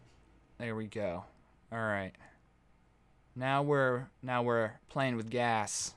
We're lighting things on fire now. Bloodshot. Okay, these are the annoying things in 6 at that part where I think you're in Tokyo. Um, yeah. I don't really like these guys. They were hard as fuck to take out too. Yeah, definitely not a big fan. So, but I mean, they were creepy looking, so I'll give them that. Below average they go. All right. So Shrieker. Let's put Shrieker at crappy but tolerable, cuz I mean, they were that enemy in 6 that, like, you know, they were distinguishable. Like, you knew what they were as soon as they made a sound. And they blow up, and they, you know, they kind of, you know, run at you, kind of like the witches in Left 4 Dead, I think it is. Yeah, so it was all right. Definitely not annoying garbage, but definitely crappy. That's for sure. Okay, stupid shark boss from Resident Evil 6. I'll put it at below average. I mean, that boss can, that whole thing, that whole QTE thing was just a bunch of bullshit.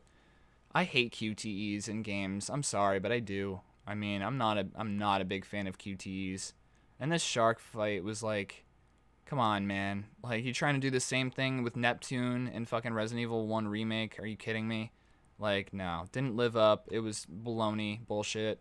Typical, you know. Definitely way too actiony for my taste, too. So, fuck it. Ogre Man. Oh, this is a thing with the thing on its back. Like you have to climb on its back and then take the thing out and stab it with the thing that's on its back. Yeah, I mean, below average. Uh, Not really that important. I do remember them though, so I mean, it's definitely not crappy but tolerable. It's kind of fun to take these guys out, to be honest with you. Um, one of the only fun things about six. Yeah, so I'll put it at below average and whatever. So we don't have all that much left. Let's see, 1, 2, 3, 4, 5, 6, 7, 8. 8 times 14. We got like I don't know, 60 something more left. So we're definitely a little bit more than halfway done. So let's get her done over here. So William Birkin. Oh, goddamn. Iconic as fuck. Okay, and Resident Evil 2, like William Birkin was the fucking man. Like all of his transformations were so gruesome and bloody, and like the sound effects, it was just so creepy. And then in the remake, I don't think Birkin was better in the remake, to be honest with you. But I did like Final Form Birkin in the remake much better than the original Resident Evil 2 Final Form Birkin, just because it looked like less of a vagina. Okay, so I'll explain. So in Resident Evil 2, the original, the Final Form fight, you could just see it resembles a vagina. Like if you look hard enough, you could see it, and it's just like definitely really weird. Um, I don't know why they had to make it like look like a vagina, but nevertheless, William Birkin, iconic as fuck. He has like 5 transformations. He doesn't die. He's like he's a really really cool boss fight. A lot of fun, even in Resident Evil 2 remake. Like you have to take him out in different ways with every form, and it definitely keeps it fun, keeps it fresh, and whatever. And I love me some William Birkin. Fuck yeah. So let's go. Um, Derek Simmons. Yeah, fuck this guy. Annoying garbage. I don't get it. Okay, why does Simmons turn into a fucking dinosaur? A dinosaur, really? Like that's all you can come up with. And why is he turning into a dinosaur in the first place? Like I don't understand. I don't get fucking Derek Simmons at all. It's a really shitty boss in Resident Evil 6, among the other shitty things in Resident Evil 6. Ugh. Okay, now I'm done talking about Resident Evil 6. I don't have to talk about it anymore. Let's move on. Alex Wesker. Okay. I told you guys I was going to talk about this. I don't like Alex Wesker as a character. Basically, just another Wesker to fill the slot of Wesker being dead. It wasn't that great of a boss fight either at the end of Resident Evil Revelations 2. Yeah, I mean, not really much I can say about it. It was just an annoying cash grab at like, okay, well, let's put another Wesker in here. Somehow, miraculously, fucking Albert Wesker has a sister named Alex. Shocker. And her name starts with an A, just like Albert. Oh my god. I definitely wasn't impressed. Fuck Alex Wesker. Let's move on. The Afflicted from Resident Evil 2 Revelations 2. Basically typical stuff, just like the regular zombie. A little too easy to take out for my taste, though. I would have liked if these guys are a little bit more resilient.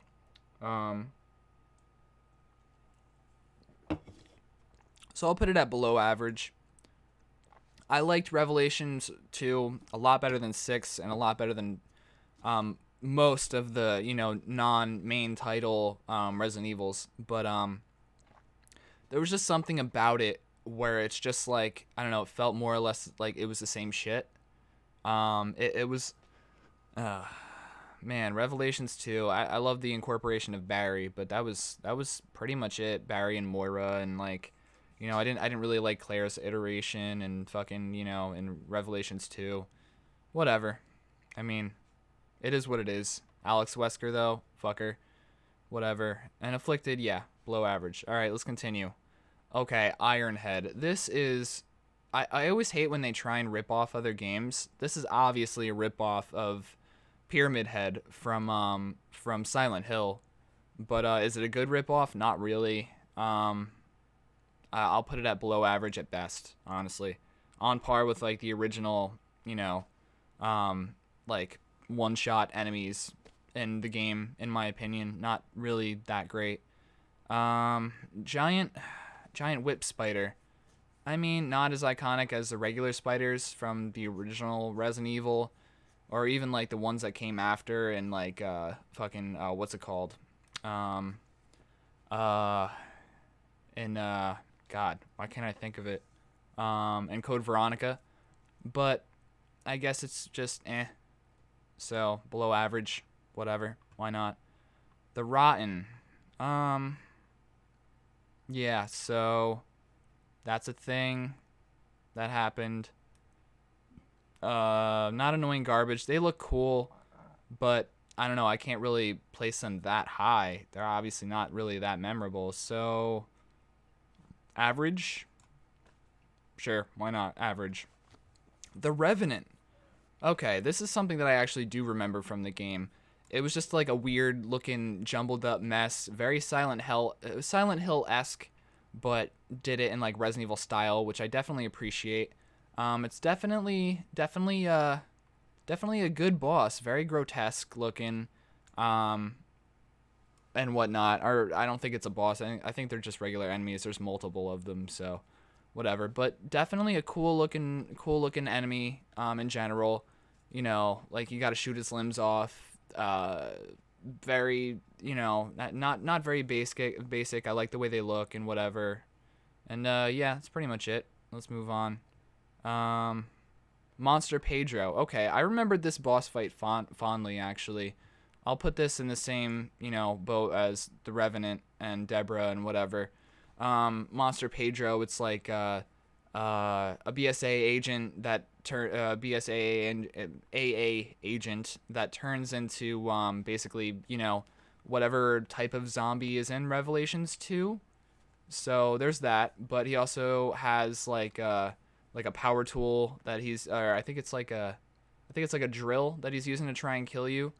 So it's like you're close with this person, but now it's like they're like a zombie and shit. So it was actually a pretty touching moment in the game. I really liked it. I really enjoyed it. Okay, I think that's Revelation 2's version of a zombie dog. So let's just put it with all the other ones. It's really not that great. Uh, Not really that memorable. I'll put it below average. Sure, why not? Glasp. Oh, fuck these things. These are the things that turn invisible, isn't it? I think. Yeah. No, I hate these enemies. Annoying garbage for sure.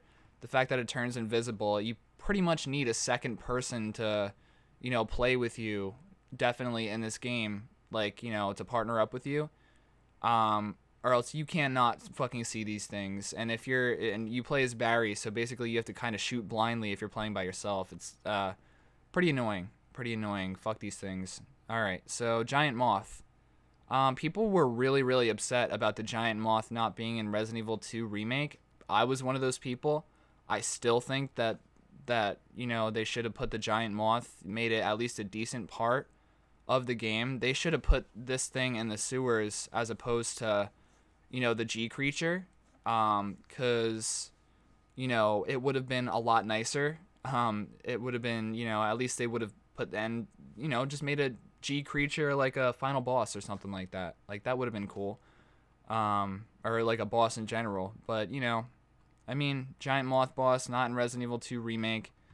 But it was a fun fight in the original Resident Evil 2. Not the most iconic, but still fun. So I'm gonna put it in good. I like fighting the Giant Moth, even though you don't really have to fight the Giant Moth. I always do. I always like blowing him up and watching him explode. It's fun. All right. I guess I don't know what these are, so I'm gonna put them in below average. Yeah, I know they're in Revelations 2, but other than that, I really don't know. Okay, these things. I like the look of a lot of the enemies. And Revelations 2, don't get me wrong. So I guess I'll put this in average because I just like the pins sticking out of their head. It reminds me of literally Pinhead from what's it called? God, I can't think of the name of the movie, but right now off the top of my head, just because I'm focusing on this. But it reminds me of Pinhead. And just creepy fucking zombies, creepy looking zombies. They look mad and whatever. They look like they're insane. They have a bunch of fucking nails sticking out of their heads. Like, that's creepy. So yeah, that's what I think about that. Let's move on. Oh, these things, the splashers from Resident Evil 2 Revelations 2. I love these guys. They look very, like porcelain doll-ish kind of thing, like a really fucked up baby doll with a bunch of arms sticking out and just looking weird and grotesque, very Silent Hill-esque. But done very, very right. I love the way these things look. I'm definitely gonna put them in badass, because A, like, they look all deformed and whatever, and they look cool, but B, they like move around in such a weird, erratic way where it's very unsettling. So yeah, badass it goes. I definitely love the splashers. Um, uh, Slinger? I don't know. Reminds me of that commercial for Sling, Sling TV. Yeah, I don't remember this guy all that much, so I'm just gonna put it below average. I mean, again, I do like Revelations 2, but it wasn't that great of a game. I mean, I like Revelations 1 so much fucking more. It's such a phenomenal game. Gets all the fucking props in the world, in my opinion. So let's move on. I don't remember this guy either, for the life of me. I guess I'll put it in below average. It looks like a boss because it has a weird fucking name, so obviously it's gotta be a boss. But yeah, other than that, I don't know at all. Monster Neil. So it looks like a tyrant type enemy. I didn't play the exactly the last of Revelations 2. I watched gameplay. So Monster Neil, I guess it's just kind of average for a tyrant. Whatever. Whatever. Okay. So we're getting into Resident Evil 7 territory here, apparently. All right. So we got the molded. I do like the molded. But the problem with 7 is that it just gave you molded. Oh, you think you're gonna get something else? Oh, no, never mind. Molded. Like, too much fucking molded, in my opinion, in Resident Evil 7. They should have had more variety in 7. Like, that's the thing that really pisses me off about 7 the most. That and the pacing of the game, it kind of feels like you're walking through mud the whole time. That also annoys me equally. But the molded are cool looking. They have a good look to them. They will fuck your shit up. So I'm going to put them in, I don't know, good. Just because, like, the first time you see a molded, it really does scare the shit out of you. I know I jumped, like, the first time I saw the molded, don't get me wrong. Okay, and then we got the quick molded. I'm just going to put this in, I don't know, average. It's molded, but it just crawls on all fours. Whoop-de-doo, looks the same. Fat molded, same shit. It's like just a fat molded that, kind of pukes on you. Okay. Couldn't have done something different, I see. The insects in Resident Evil 7, I can honestly say annoying fucking garbage. I hate these stupid things. Like, you have to either knife them or fucking, like, use a flamethrower on them, and then they just hover in the air in front of your face. They annoy you, and then they attack whenever they want to. And if you don't have ammo or whatever, or put them out of their misery, they're just going to stay there and try and attack you. Fuck these things. They're annoying as hell.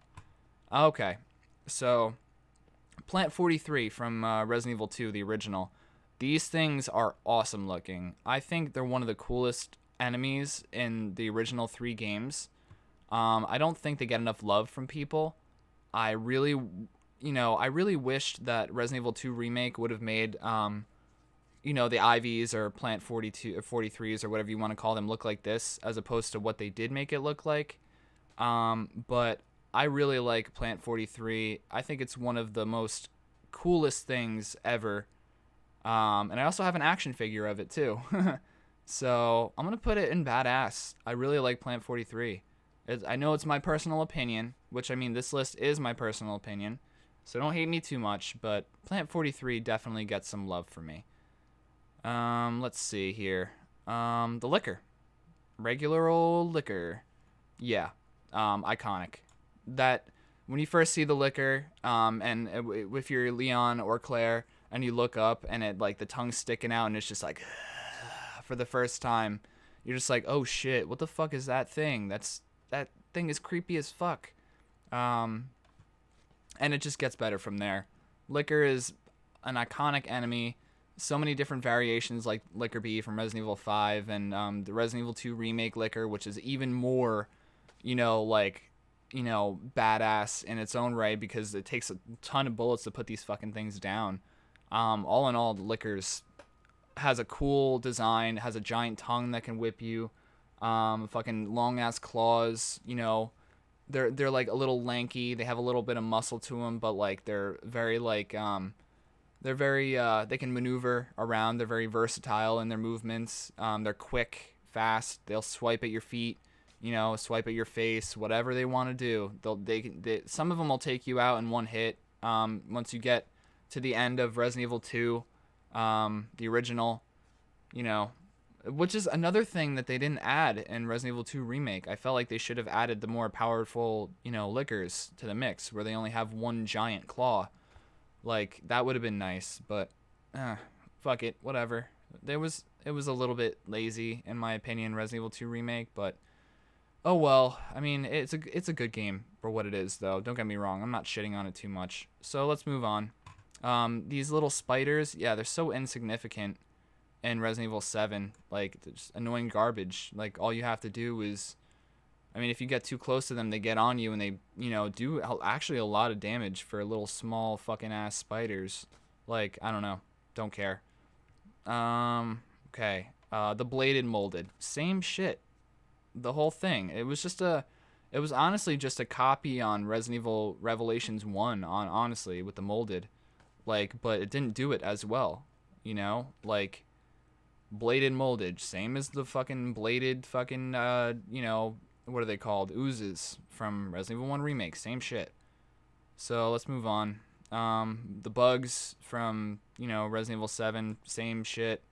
They come out of Marguerite Snatch though. So I mean, I guess I'll put them up there to below average.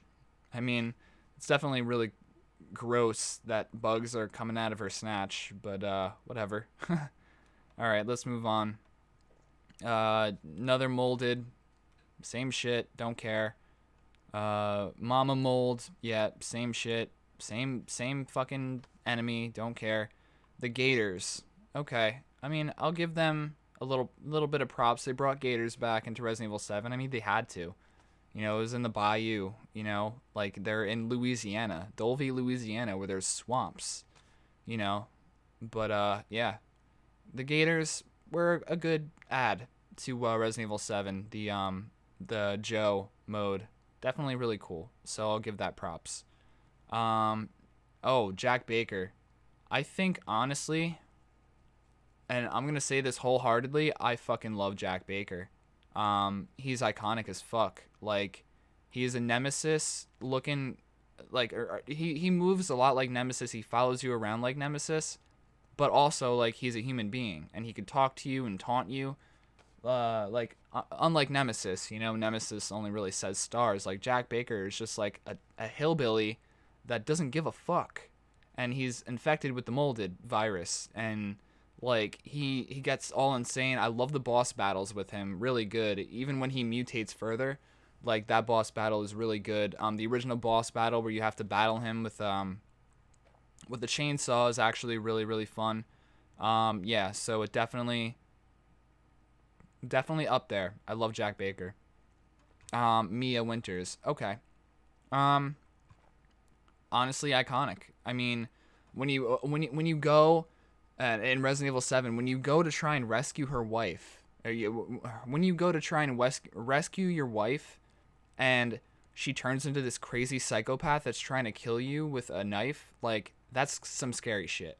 Like, and your wife, the person you married, obviously, the person that you have, you know, uh you have to hold and whatever, blah blah blah, till the end of time, till death do you part. Like, she's trying to fucking kill you and stab you, and she cuts your hand off and shit. Like, that's some crazy ass shit. Like, I really really love Mia in this game.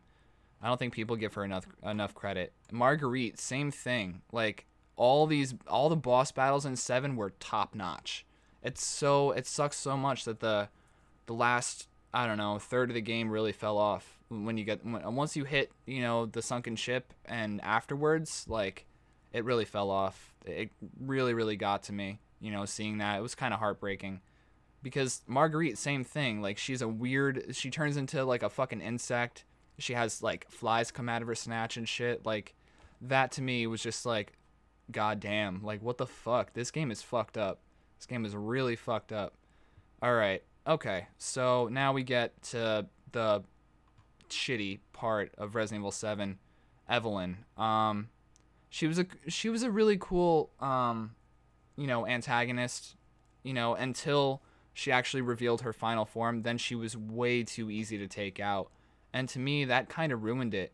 You know, definitely below average for sure. Like, that final boss fight was very underwhelming. I mean, that's supposed to be the end of the game, and now you got fucking, I don't know. I don't know, man. I don't know. All right, let's continue on. Ivy from Resident Evil 2 Remake. What can I say? I mean, the chance of death is really high. Because these things, if they grab you and you don't have a defensive item, it's a one-hit kill. So you either got to take them out or avoid them, if you can.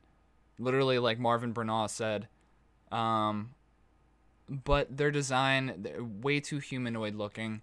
When they open their head up and they you know, they have those pinchers that grab onto you, and it's the insta kill death scene thing.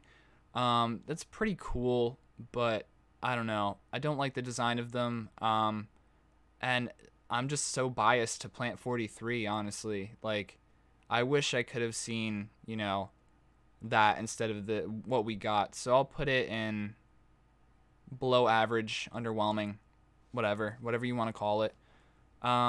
Swamp, whatever, Swamp Man. Yeah, I mean, typical, just molded. I mean, pretty much the same thing. Lucas Baker. Okay, this guy has a lot of personality. I wouldn't say that he's iconic personally, but he's really smart. He's like a genius, and he's always one step ahead of you. And he's Lucas fucking Baker, man. Like, what am I gonna say? I mean, he's a mastermind, you know, and it's really cool. And also he has the same name as me, which is also equally as badass. And I don't know. I mean, he's definitely badass for sure. So, but I'm not gonna put him in iconic because these three definitely take the cake for iconic. That's for sure. All right. So, a zombie. I guess this is from this is from some of the movies. Zombie dog. Yeah, I mean, obviously iconic. The fact that they were in some of the CGI movies, definitely awesome. Zombie, typical zombie, definitely iconic. You know, in the Resident Evil series, even if it is in the whatever, it's still a zombie from Resident Evil, so I count it as the same thing. Diego Gomez. I mean, some of the last boss fights from the CGI movies weren't too terrible, but nothing of like noteworthiness. You know what I mean? Like, so below average. I mean, for the most part. Same with this guy. So we get to the Gator. I love the Gator in Resident Evil 2. The original Resident Evil 2 remake, it fell off a little bit because it's more or less like a run and whatever. But it was the same thing in the original Resident Evil 2. Yeah, although, I mean, you didn't have the chance to fight it in Resident Evil 2 remake. Still, like, the alligator fight was still really, really cool and so iconic in the original and in the remake, I guess, too. I love the way the alligator looked in Resident Evil 2 Remake. So, yeah, let's continue on. I feel like this video is going to be like 2 hours long, so bear with me. But, G Creature, Resident Evil 2, and Resident Evil 2 Remake. I mean, average, honestly. Like, in Resident Evil 2, the G Creature was like my least favorite boss, to be honest with you. And it was just something. And then in Resident Evil 2 Remake, they made it a typical enemy. Or they made it like a more regular enemy, which really pissed me off. It was a missed opportunity in my eyes, to be honest with you. But the G Creature, average. I mean, that's pretty much... Yeah, I mean, it makes sense. So let's move on. The roaches from Resident Evil 2, not really significant. Crappy but tolerable, I guess. There is one instance where the roaches will stun lock you when you're Ada in the original Resident Evil 2 when you're going through that pipe. These things can stun lock you and kill you, so definitely be careful. You have to run through that pipe like as soon as you get in there, not a second later, or else these fucking roaches will kill you. But other than that, they don't really play a part in Resident Evil 2 Remake besides a little bit in the morgue. They give a nod to it, but I don't know why they did that instead of, like, you know, giving a nod to the giant moth, for example. Like, I don't know what Capcom's up to nowadays. Okay, Nemesis. Well, this is undisputed. Definitely up there, for sure. Iconic as fuck. Nemesis is awesome. You know, he's a badass brute that follows you throughout the game, punches the shit out of you, and even his transformations are really fucking cool. He says stars. The way he says stars is fucking iconic in the original, and, I mean, you know, it's probably going to be iconic in the fucking RE3 remake, too. Like, Nemesis is the best Resident Evil villain, boss, enemy ever. Seriously, he is. And there's no disputing that. I mean, I could talk about some of these very positively, but, you know, like, you know, Nemesis is top. Nemi is top for me. The Drain Demos from Resident Evil 3. So we're in Resident Evil 3 territory. That's cool. Good. They're good enemies. I like the Drain Demos, but I just like them because they're funny looking. And they run at you in a funny way. They look kind of derpy and whatever. I like it. They're decently hard to put down in Resident Evil 3. Takes a couple shotgun shots, definitely, and they can do some damage to you if you're not careful. So, I mean, Drain Demos, definitely good. Let's see.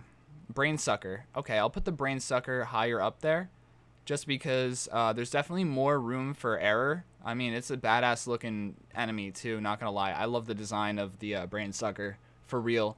But if you get caught by these things, they literally, like, you know, they like, I don't know, they use their suction cups on you, and basically you're poisoned at that point, so you need blue herbs. But the Brain Suckers are just like one up from Drain Demos. I mean, you don't always see Brain Suckers in Resident Evil 3, because, like, you know, RNG in some areas they'll either be Drain Demos or Brain Suckers or whatever. But I love I like the Brain Suckers more than I do the Drain Demos. So yeah, let's move on.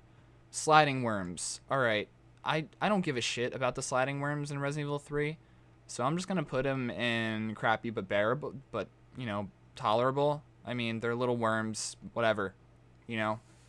I hope Resident Evil 3 Remake has this next guy over here, because I fucking love me some Gravedigger. I love the fight. I love the look of the Gravedigger. Really cool. The way its mouth opens up, like, you know, and has pinchers, like, it really fucking awesome. I love the Gravedigger in Resident Evil 3. When you fight it in the cemetery, well, first off, the cemetery is my favorite part of Resident Evil 3. Don't get me wrong. Don't get me wrong, not gonna lie, I meant to say. It's been almost 2 hours since I started this video, so I'm sorry, my bad. But, no, Gravedigger, iconic as fuck. I love Gravedigger. Cool design, Looks great. The thing's gigantic, and the boss fight is fun as fuck. So there we go. Put that in iconic. Hunter beta. You don't really see these things all that much in Resident Evil 3, but I mean it's a fucking hunter, man. So definitely badass. You know, definitely goes up there. It's Resident Evil 3's form of a hunter, pretty much. I mean that's exactly what it is. All right, so let's continue on. So there's not too many left. There's actually a lot of Resident Evil Outbreak shit, which I'm not really all that familiar with. So, but I'm gonna be less harsh on that because the Outbreak games are really good. I just never had the opportunity to like play them fully, you know. But you know, they're good for what they are.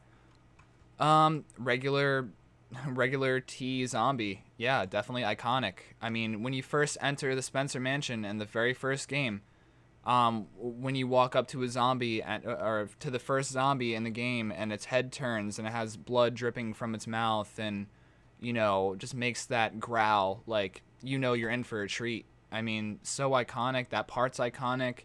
Zombies in Resident Evil are fucking iconic as hell. I mean, can't even argue with that. T zombies are iconic and definitely deserve the S spot for sure. So let's move on. All right, so we got oh, these guys, the Hunter Gammas or whatever, Hunter Zetas or whatever they're called. Definitely iconic. I enjoy these hunters probably more than any other hunter in Resident Evil. Just because they're a lot more aquatic looking. They're frogs as opposed to lizards, I believe. I believe regular hunters are lizards. Don't quote me on that, but they're more frog-like, and there's a point in the game where you have to fight them, either that or run away, run out of the room if you can. But no, I love these guys. Well, maybe not iconic. Yeah, no, I'll put them in S tier just because I really like them, and it is my own opinion, so you know, definitely iconic for sure. Yeah, so. That's a thing. Let's move on. Lisa Trevor. Iconic as fuck. Creepy as hell. Backstory is tragic.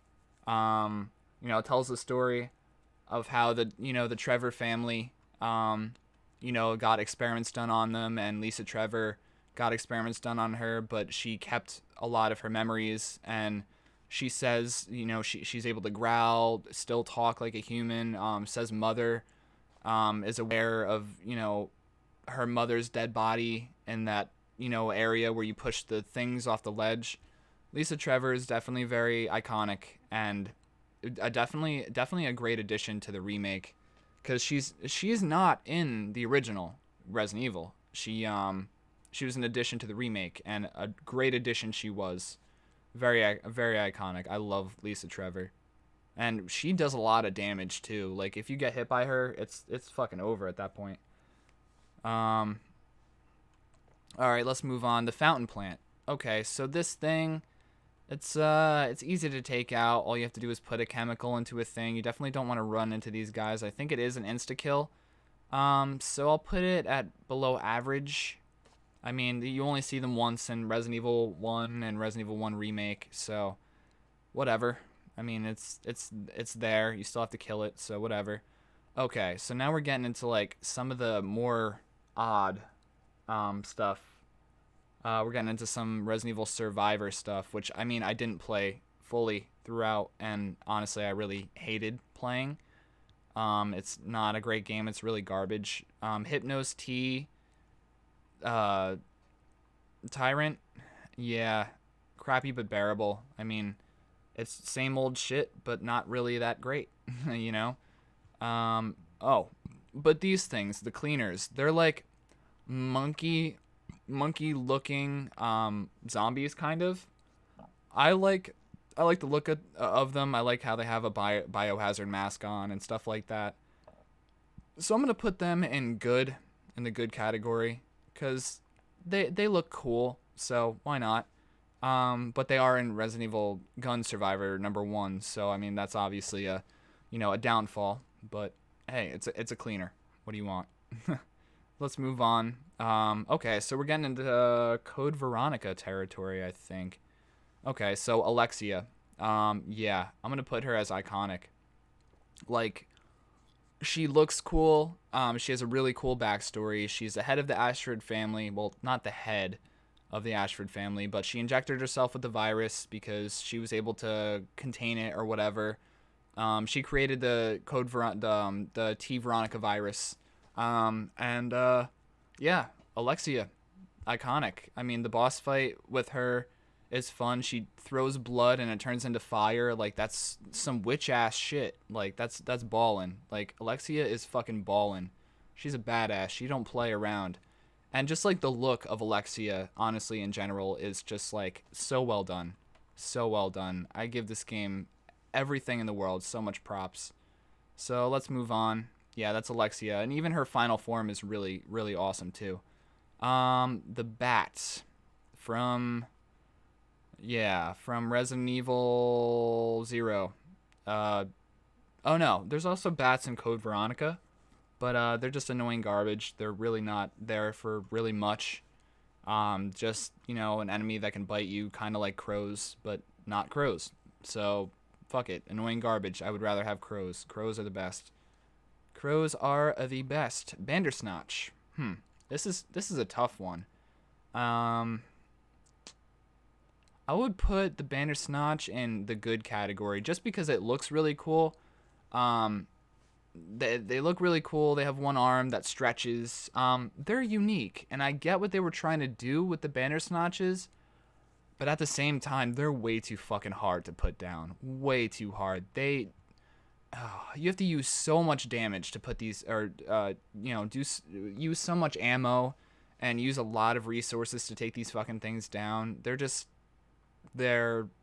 very okay on the same part as Cleaner and Drain Demos. That's exactly where this belongs, in the good category, but not iconic or badass or anything. Just a little above average. Bandersnatches are, I call them bander bitches because that's what they are. Because fuck those guys. Fuck them.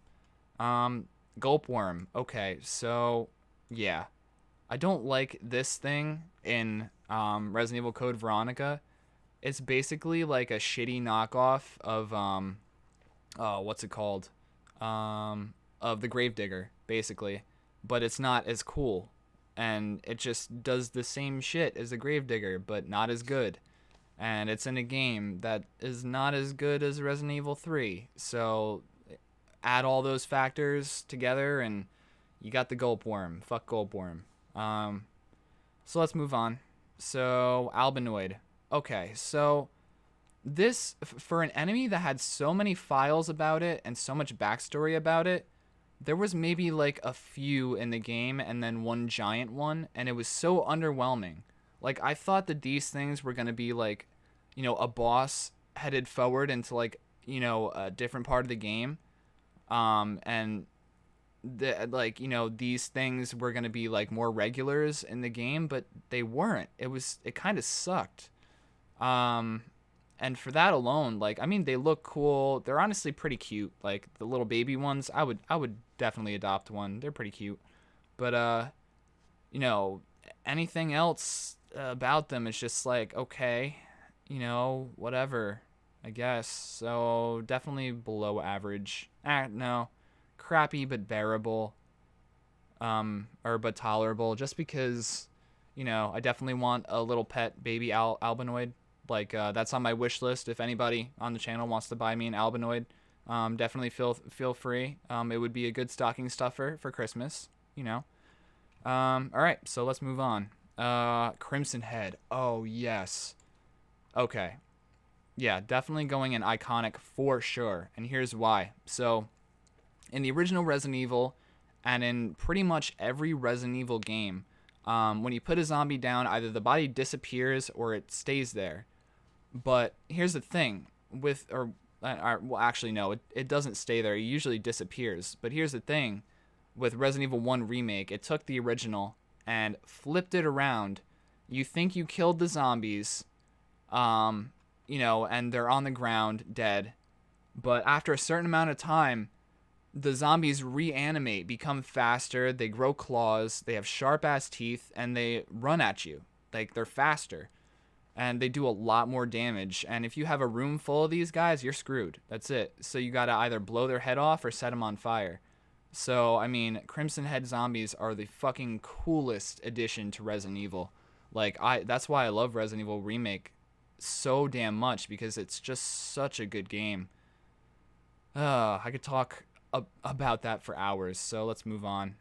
So I don't have too much left. Tyrant, really shitty Tyrant. I'll put it in below average. I mean, it was cool in Code Veronica that there was, a Tyrant and whatever. But that's literally every fucking Resident Evil ever, and this one isn't really that special. So, the Moth, fuck these things, annoying garbage, in a hallway that's so tight you can't even barely fit through there. I don't even know how Claire's lanky body can fit through there. And then these fucking things come from the sky. They spray spores onto you, poison you almost instantly, and then latch onto your back, lay eggs, and then they poison you that way too. So you have to constantly get fucking blue herbs and run back and forth. Fuck these moths. I hate them. That's literally saying, like, lightly. All right, Nosferatu. I love Nosferatu. Is he iconic though? No, he's just badass, and I'll tell you guys why. Because the means of having to fight him, with the sniper rifle and that being like first person, you can't really aim that well. In Code Veronica with that sniper rifle, like, I mean, Nosferatu would be a cool boss if you could just aim at him normally. But you usually have to use the sniper rifle to take him out. So, I mean, Nosferatu is cool as hell though. He looks cool. He's blind. His heart is exposed. Typical Resident Evil shit. I like Nosferatu. He's one of the better parts of Code Veronica. And I mean, I love Code Veronica. It's a really good game. Don't get me wrong. But there's a lot about it that I don't particularly like. But that's in a separate video. I already did that tier list video. So let's move on. The Black Widow. Shitty discount spiders. Shitty discount spiders. I don't think they're that great. I would say below average at best. Yeah. I mean, these things are way too overpowered too. Like, if you blow the sack off their back, like, you can't kill them. It's just impossible. So, fuck these things. Below average. Hunter 2. I think this is in. Oh yeah. Okay, so it is in Code Veronica. Let's put these guys with the other Hunter wannabe lookalikes. Yeah, because they play like regular hunters. Nothing major. The sweepers. Okay, so these are hunters, but they're poisonous. Which I really, really liked the addition of these guys in Code Veronica. So, but do I like them enough that they're iconic to me? Not really. Just badass. Definitely badass. But the fact that they could poison you really does fuck you over. Big Black Widow. You could avoid this boss. It's not really that hard either. So, I mean, basically, I guess the same as regular Black Widow, I guess.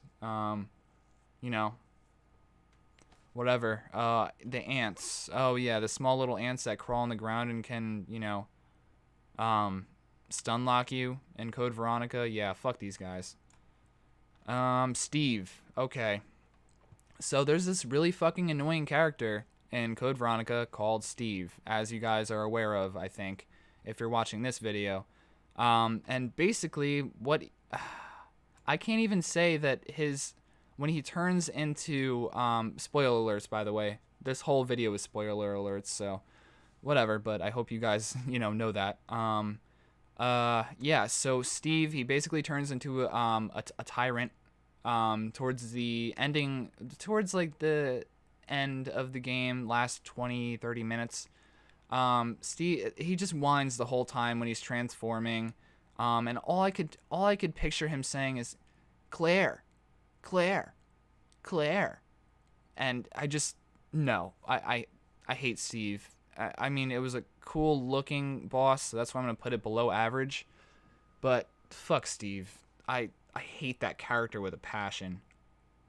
I would burn every single poster with him on it ever if I could find one, and I guarantee nobody has a picture of fucking Steve in their room or a poster of him. And if you do, shame on you. Shame on you. All right, so let's move on. My hatred for Steve burns inside. Trust me. It eats away at me every day. So, original Tyrant, Proto Tyrant. Is he on par with the regular Tyrant? No, but he's badass. I like the look of him. He's kind of deformed, you know. He has boils on his back. He looks a lot like the regular, you know, T002, but like I said, you know, more deformed, a lot weaker. So yeah, that's him. Whatever. Regular spiders. I wouldn't really call these guys iconic per se, but they have been in a lot of Resident Evil games, so they earn, you know, badass. Definitely badass. So, I mean, actually, no, just good. So, I mean, if the fact that I put the regular spiders in good, Black Tiger should be higher up, I believe, I feel. Oh, no, Black Tiger's in the same, so I'll put the Black Tiger as badass. Why not? He's a giant fucking spider. Like, that's cool as fuck. So, leeches. Yeah, fuck these leech guys. They're the worst. I mean, they're cool looking. Don't get me wrong. They're creepy. The way they move is, you know, in a very slithery pattern. But they're hard as fuck to put down. Really hard. You have to make fucking Molotov cocktails to put them down. I don't like these guys. I don't like fighting them. So I'm going to put them in crappy but tolerable. But they are one of the most, like, goriest, you know, unsettling monsters in the Resident Evil franchise for sure. I just don't like them in general. Okay, so now we're getting to, like, the kind of, like, last of it. Stinger. Okay. Yeah, I'm biased. I'm sorry, but I love scorpions. And I feel like the train segment was the only part of Resident Evil 0 that was actually good. Sorry, guys, if you like 0. But, I love the Stinger boss. I love scorpions. Scorpions are, I mean, I'm a Scorpio, like I said before and previously. And a giant scorpion in Resident Evil, it just fits. It really does. It reminds me of Jason and the Argonauts. It really does. So, let's continue on. Centurion, I mean, average? No, below average. Just a giant centipede, nothing special. In Resident Evil 0. Plague crawlers, yeah, nothing special. Below average. Oh, eliminators, fuck these guys. They're basically zombie monkeys, but they're really, really small. They jump around the screen, like, all over the place. Fuck these guys. I hate them. I hate them so much. I really do. They're the worst. They're the biggest run killers in Resident Evil 0. It blows my mind that the developers would put such a small enemy in a game that involves tank controls. It's like the original Hunters, you know, in Resident Evil 1. I mean, I let that slide because, you know, the Hunters and the other games weren't as bad. But, I mean, Eliminators, the worst. The Giant Bat, yeah, I don't like this boss fight either. It sucks. You know, because you have to aim high and you can't really see the Giant Bat, really, all that much in the boss fight in the little synagogue that they have in Resident Evil 0. So, fuck that annoying garbage. It's bullshit. The Lurker. Okay, I actually really like these things. And they don't come out every single time you play Resident Evil 0, so they come out once in a blue moon. And if you don't take them out right away, they will insta-kill you. Either that or, like, you know, well, they have a really, really high insta-kill rate. They're basically just giant frogs. But, yeah, they can do a lot of damage. So if you see these guys, definitely kill them. Or, you know, don't go anywhere near them. Don't let their tongue hit you because they will drag you in to their mouth and insta-kill you and swallow you whole. So, yeah. That's the Lurker. It's a fun enemy. Queen Leech. Yeah, I didn't like the final boss fight in Zero either. It was crappy yet tolerable, I guess. Um, just not a big fan of the Resident Evil Zero. Honestly, the mechanics are shit, and the ending boss fight was very underwhelming in my opinion. So let's move on. Morpheus from Resident Evil Dead Aim. And typical final boss. Not really much. Not really much to say about Morpheus. Bearable. Crappy but bearable. Why not? So yeah, this is a list so far. It's going pretty good. Okay, Glimmer. Yeah, it's like a frog with his head cut off, pretty much. I've always liked the look of these guys. So I'll put it in good. Put it in good. All right. The crows, definitely iconic. Killed Forrest, that's for sure. So yeah, crows definitely iconic, especially in Resident Evil games. They have kill counts in actual canon storylines, so yeah, crows definitely up there. Let's see. Oh, Hunter Elite. Also from Dead Aim, I think. Uh, yeah, just typical hunters, whatever. Typical shit. And, reorganize that, whatever. Um, T091. Yep. Like I said, it's Morpheus, but on steroids. Crappy, but tolerable. I mean, Dead Aim wasn't really that great of a game. I think Pluto is from the Dead Aim series as well. Or no, I think it might be Outbreak, to be honest with you. Yeah, I've always liked the look of this enemy. I'll put it in average, just because I haven't really played the Outbreak games. Nautilus, I'll put it average. Queen Halbert. Yeah, I don't even know who the fuck that is. I'll put it in crappy, crappy but bearable, tolerable. Let's see. Scissortail. That was also in the Outbreak games. I may as well just put it in average. I mean, because I don't really have much experience, so I can't really say. Hunter R. Let's see. It's a hunter, so it gets props for being a hunter. Let's see. Leech Man. More leeches. Great. I'm honestly sick of talking about leeches, to be honest with you. Crappy, but bearable. Because I actually have seen somebody, actually the Residents of Evil, shout out to them. They played Outbreak, and I saw their Leech Man in action, and I wasn't really that impressed. Regis Liquor. What is this? Regis Philbin? Kind of looks like him a little bit. Let's see.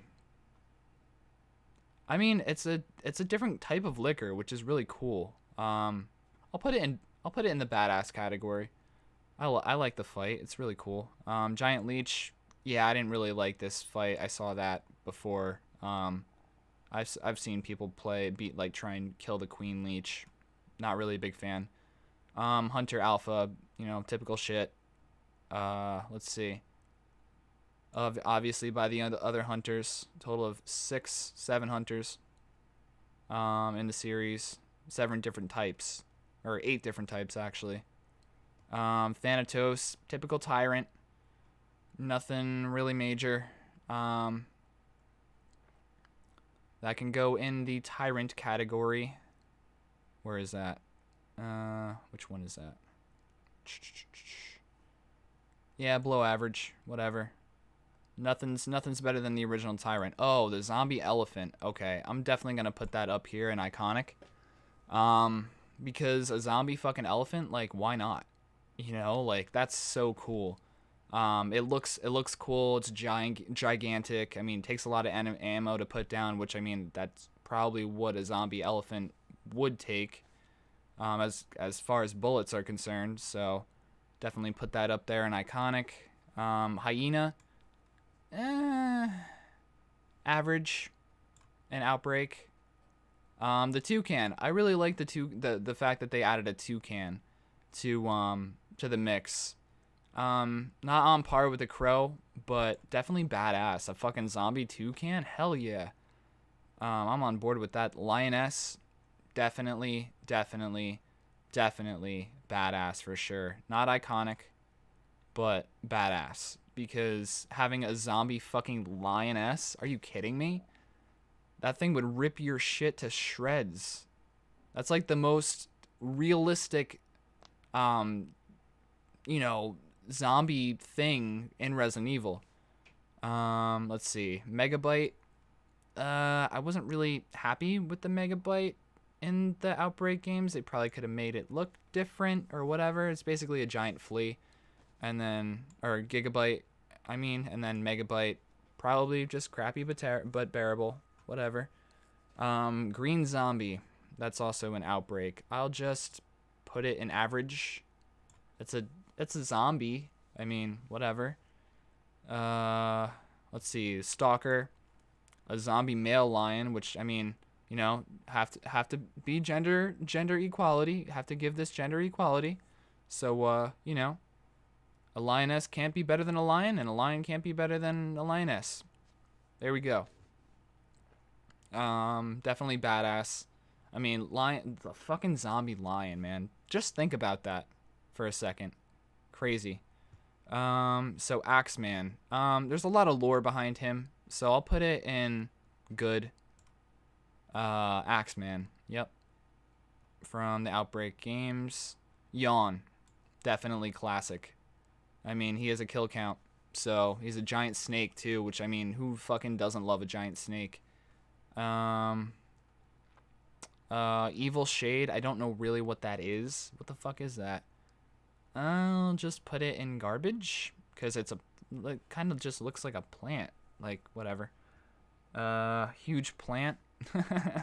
Is it just called Huge Plant? How lazy. Just for the name alone. Annoying garbage. That annoys me. Hunter R.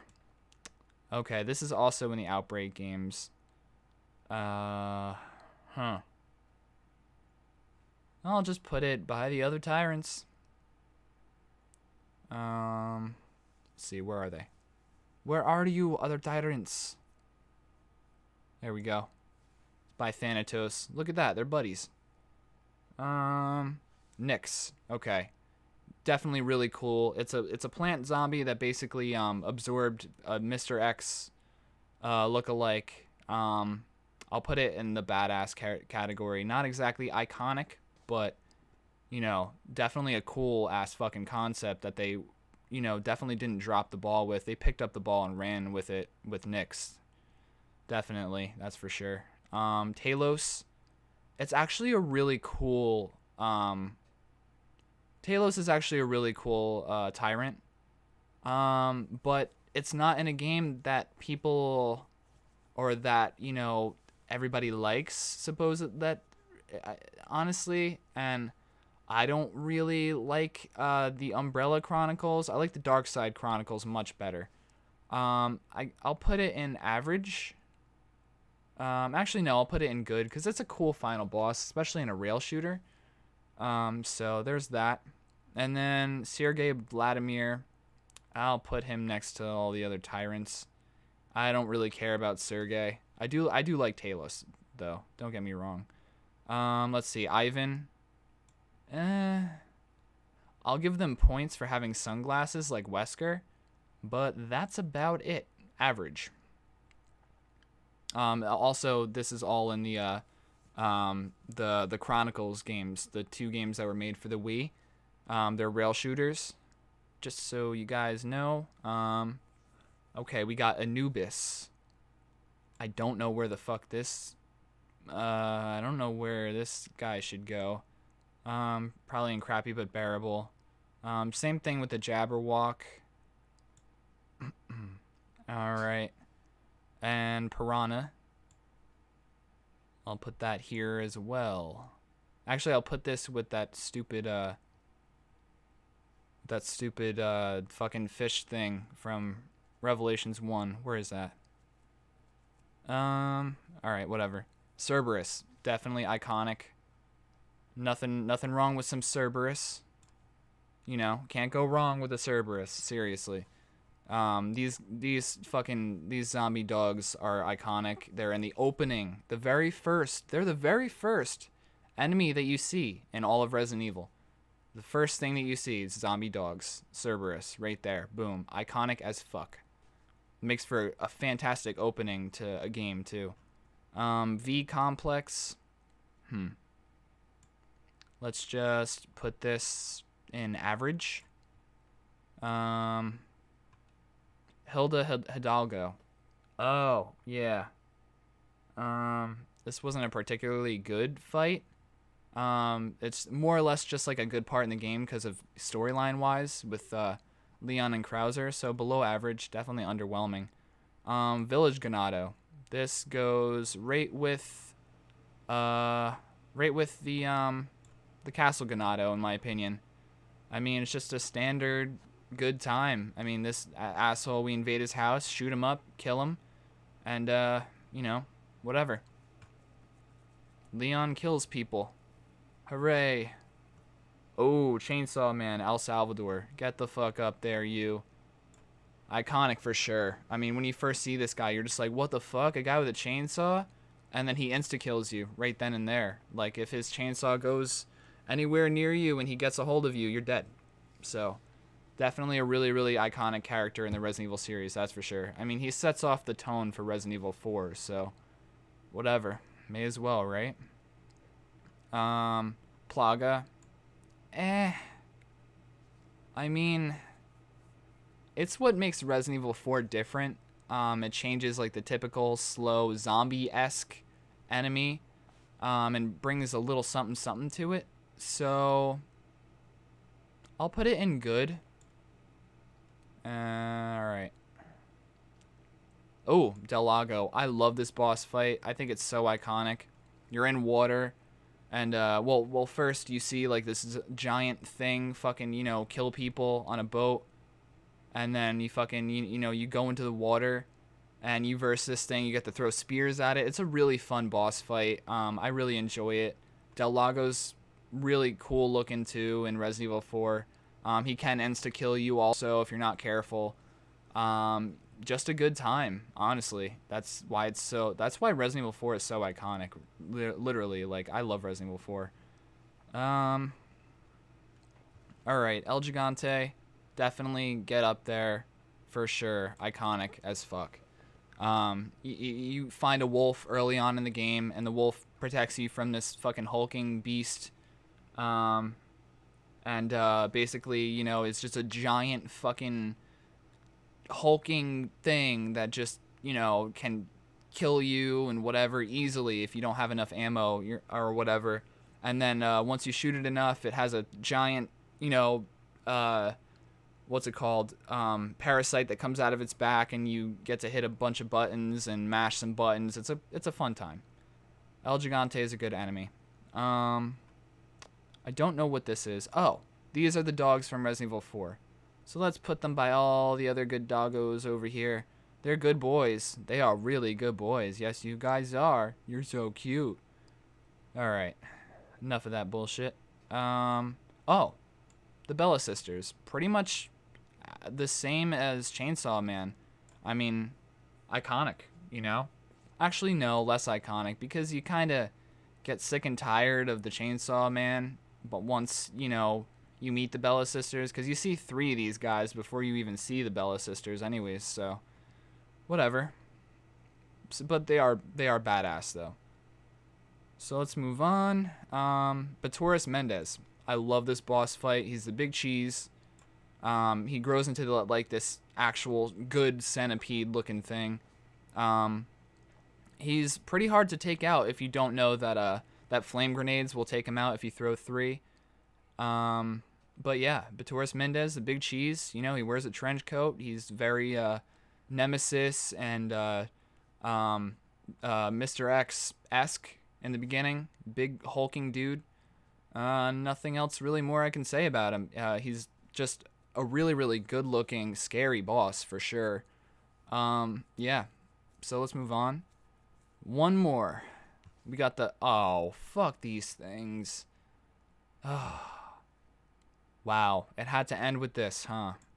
The adders, well, they're actually called adlers, but they're those little snakes that fall from the pathway to get to the residence, the residency apartment in Resident Evil 1 remake and Resident Evil 1 the original.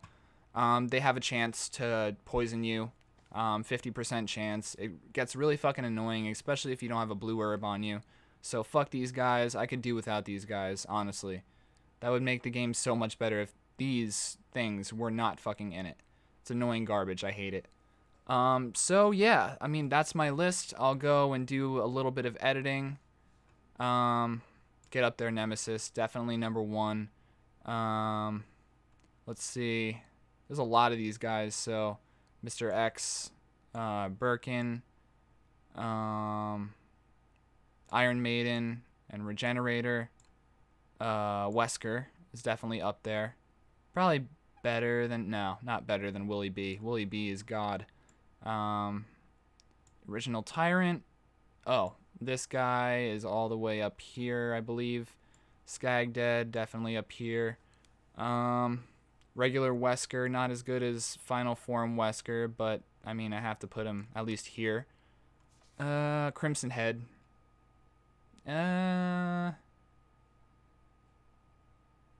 I'll put it in the middle between, you know, the turtle guy and Skag Dead.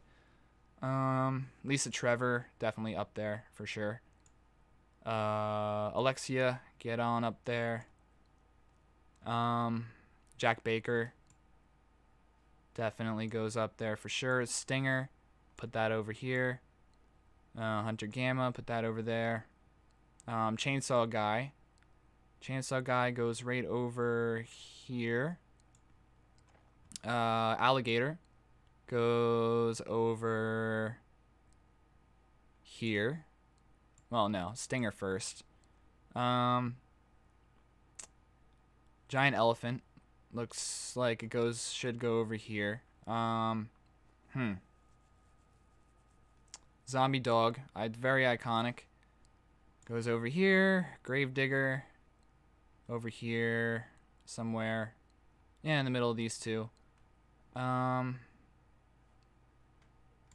Marguerite should go over here. Liquor should be up more, probably over here.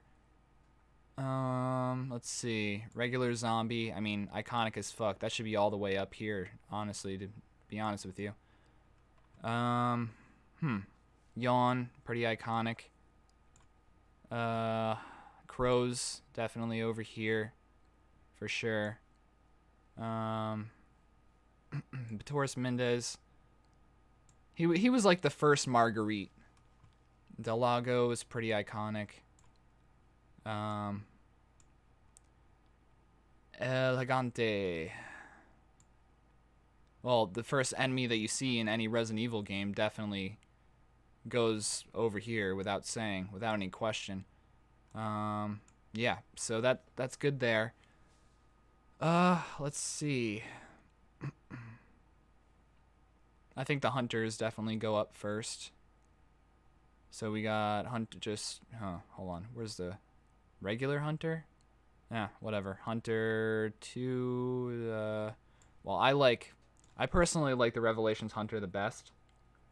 Let's see. Hunter Alpha. And then Hunter 2 goes over here. Hunter Elite goes over here. Sweeper definitely goes up here. Hunter R.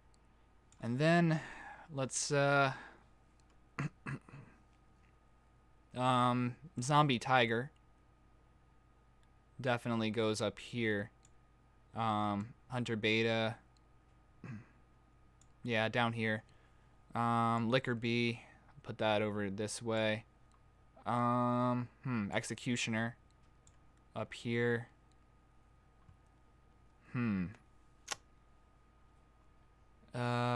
Let's see, Nyx up there for sure. Lurker up here. Put this. I'll put her with him, Mr. Thick Boy up there. Let's see.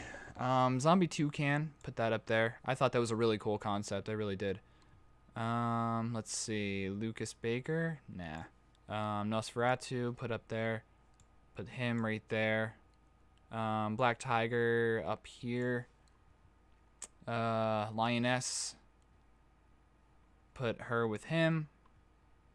Plant 43. I love me some Plant 43.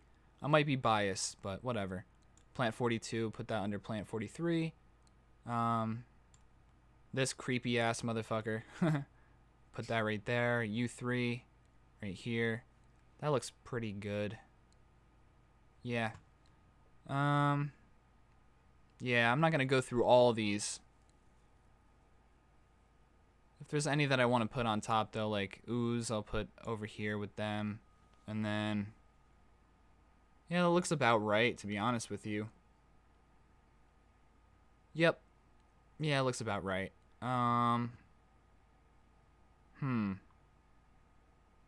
Yeah, nothing over here. I mean, I'll put the Chainsaw Majini over here, and then this guy from Resident Evil 6 over here.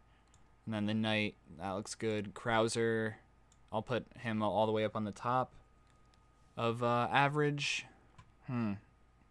G Creature, definitely under the Chimera, that's for sure. The Molded, where's the Molded?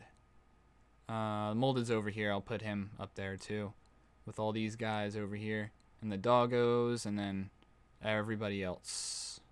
Yeah, that looks good. Yeah, this looks good too. I'm happy with this. Well, put Neptune up here a little bit. And yeah, looks pretty good. All right, below average is let's see, Usanak I'll put up there.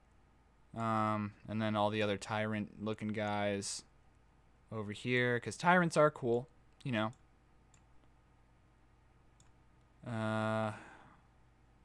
Tyrant R, put over here. Vladimir, put over here. Thanatos. That's pretty much it. I guess I'll put the Ivy up here. I did like the Ivy. The only problem is, though, is like definitely didn't look like the original. I would have liked that better if it looked like the original, but fuck it. Can't always have what you want. Yeah, that looks about right.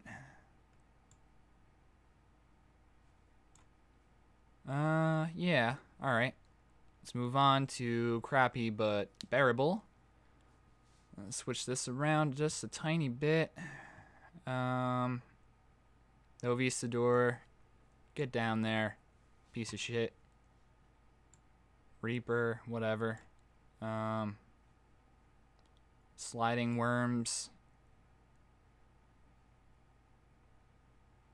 Right down here. Piranha, I don't give a fuck about. The Leash Man was pretty cool. That right there, that right there. And then Zombie Dog. Typical C Zombie Dog. Fuck Resident Evil 6. Sucks. Shrieker. Alex Wesker, I guess I'll put her up there. She doesn't look half bad. Albinoid. Since they're cute, I'll put them up here. And then that's pretty much it. It looks good. And then, alright. You guys will see what enemy I think is the worst in Resident Evil history. Boom. Eliminator. Definitely the Eliminator, for sure. And then the Adlers are next. And then the Maginis and the Ganados that shoot fucking guns and shit towards the end of the game. And then this knockoff piece of shit over here can get over in the bin. Garbage. Fucking Derek Simmons can suck my butt. He sucks. He really does. And then this stupid thing. Hate this thing. And then the gulp worm completely sucks. Giant bat sucks. I'll put that over here. And then, anything Resident Evil 6 kind of sucks. Jawavos, fuck that.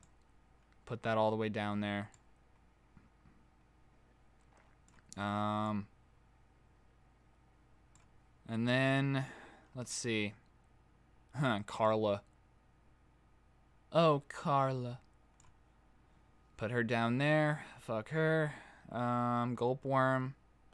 I guess because it kind of looks like, you know, a Gravedigger. I'll give it the top of annoying garbage, but definitely a really shitty knockoff, that's for sure.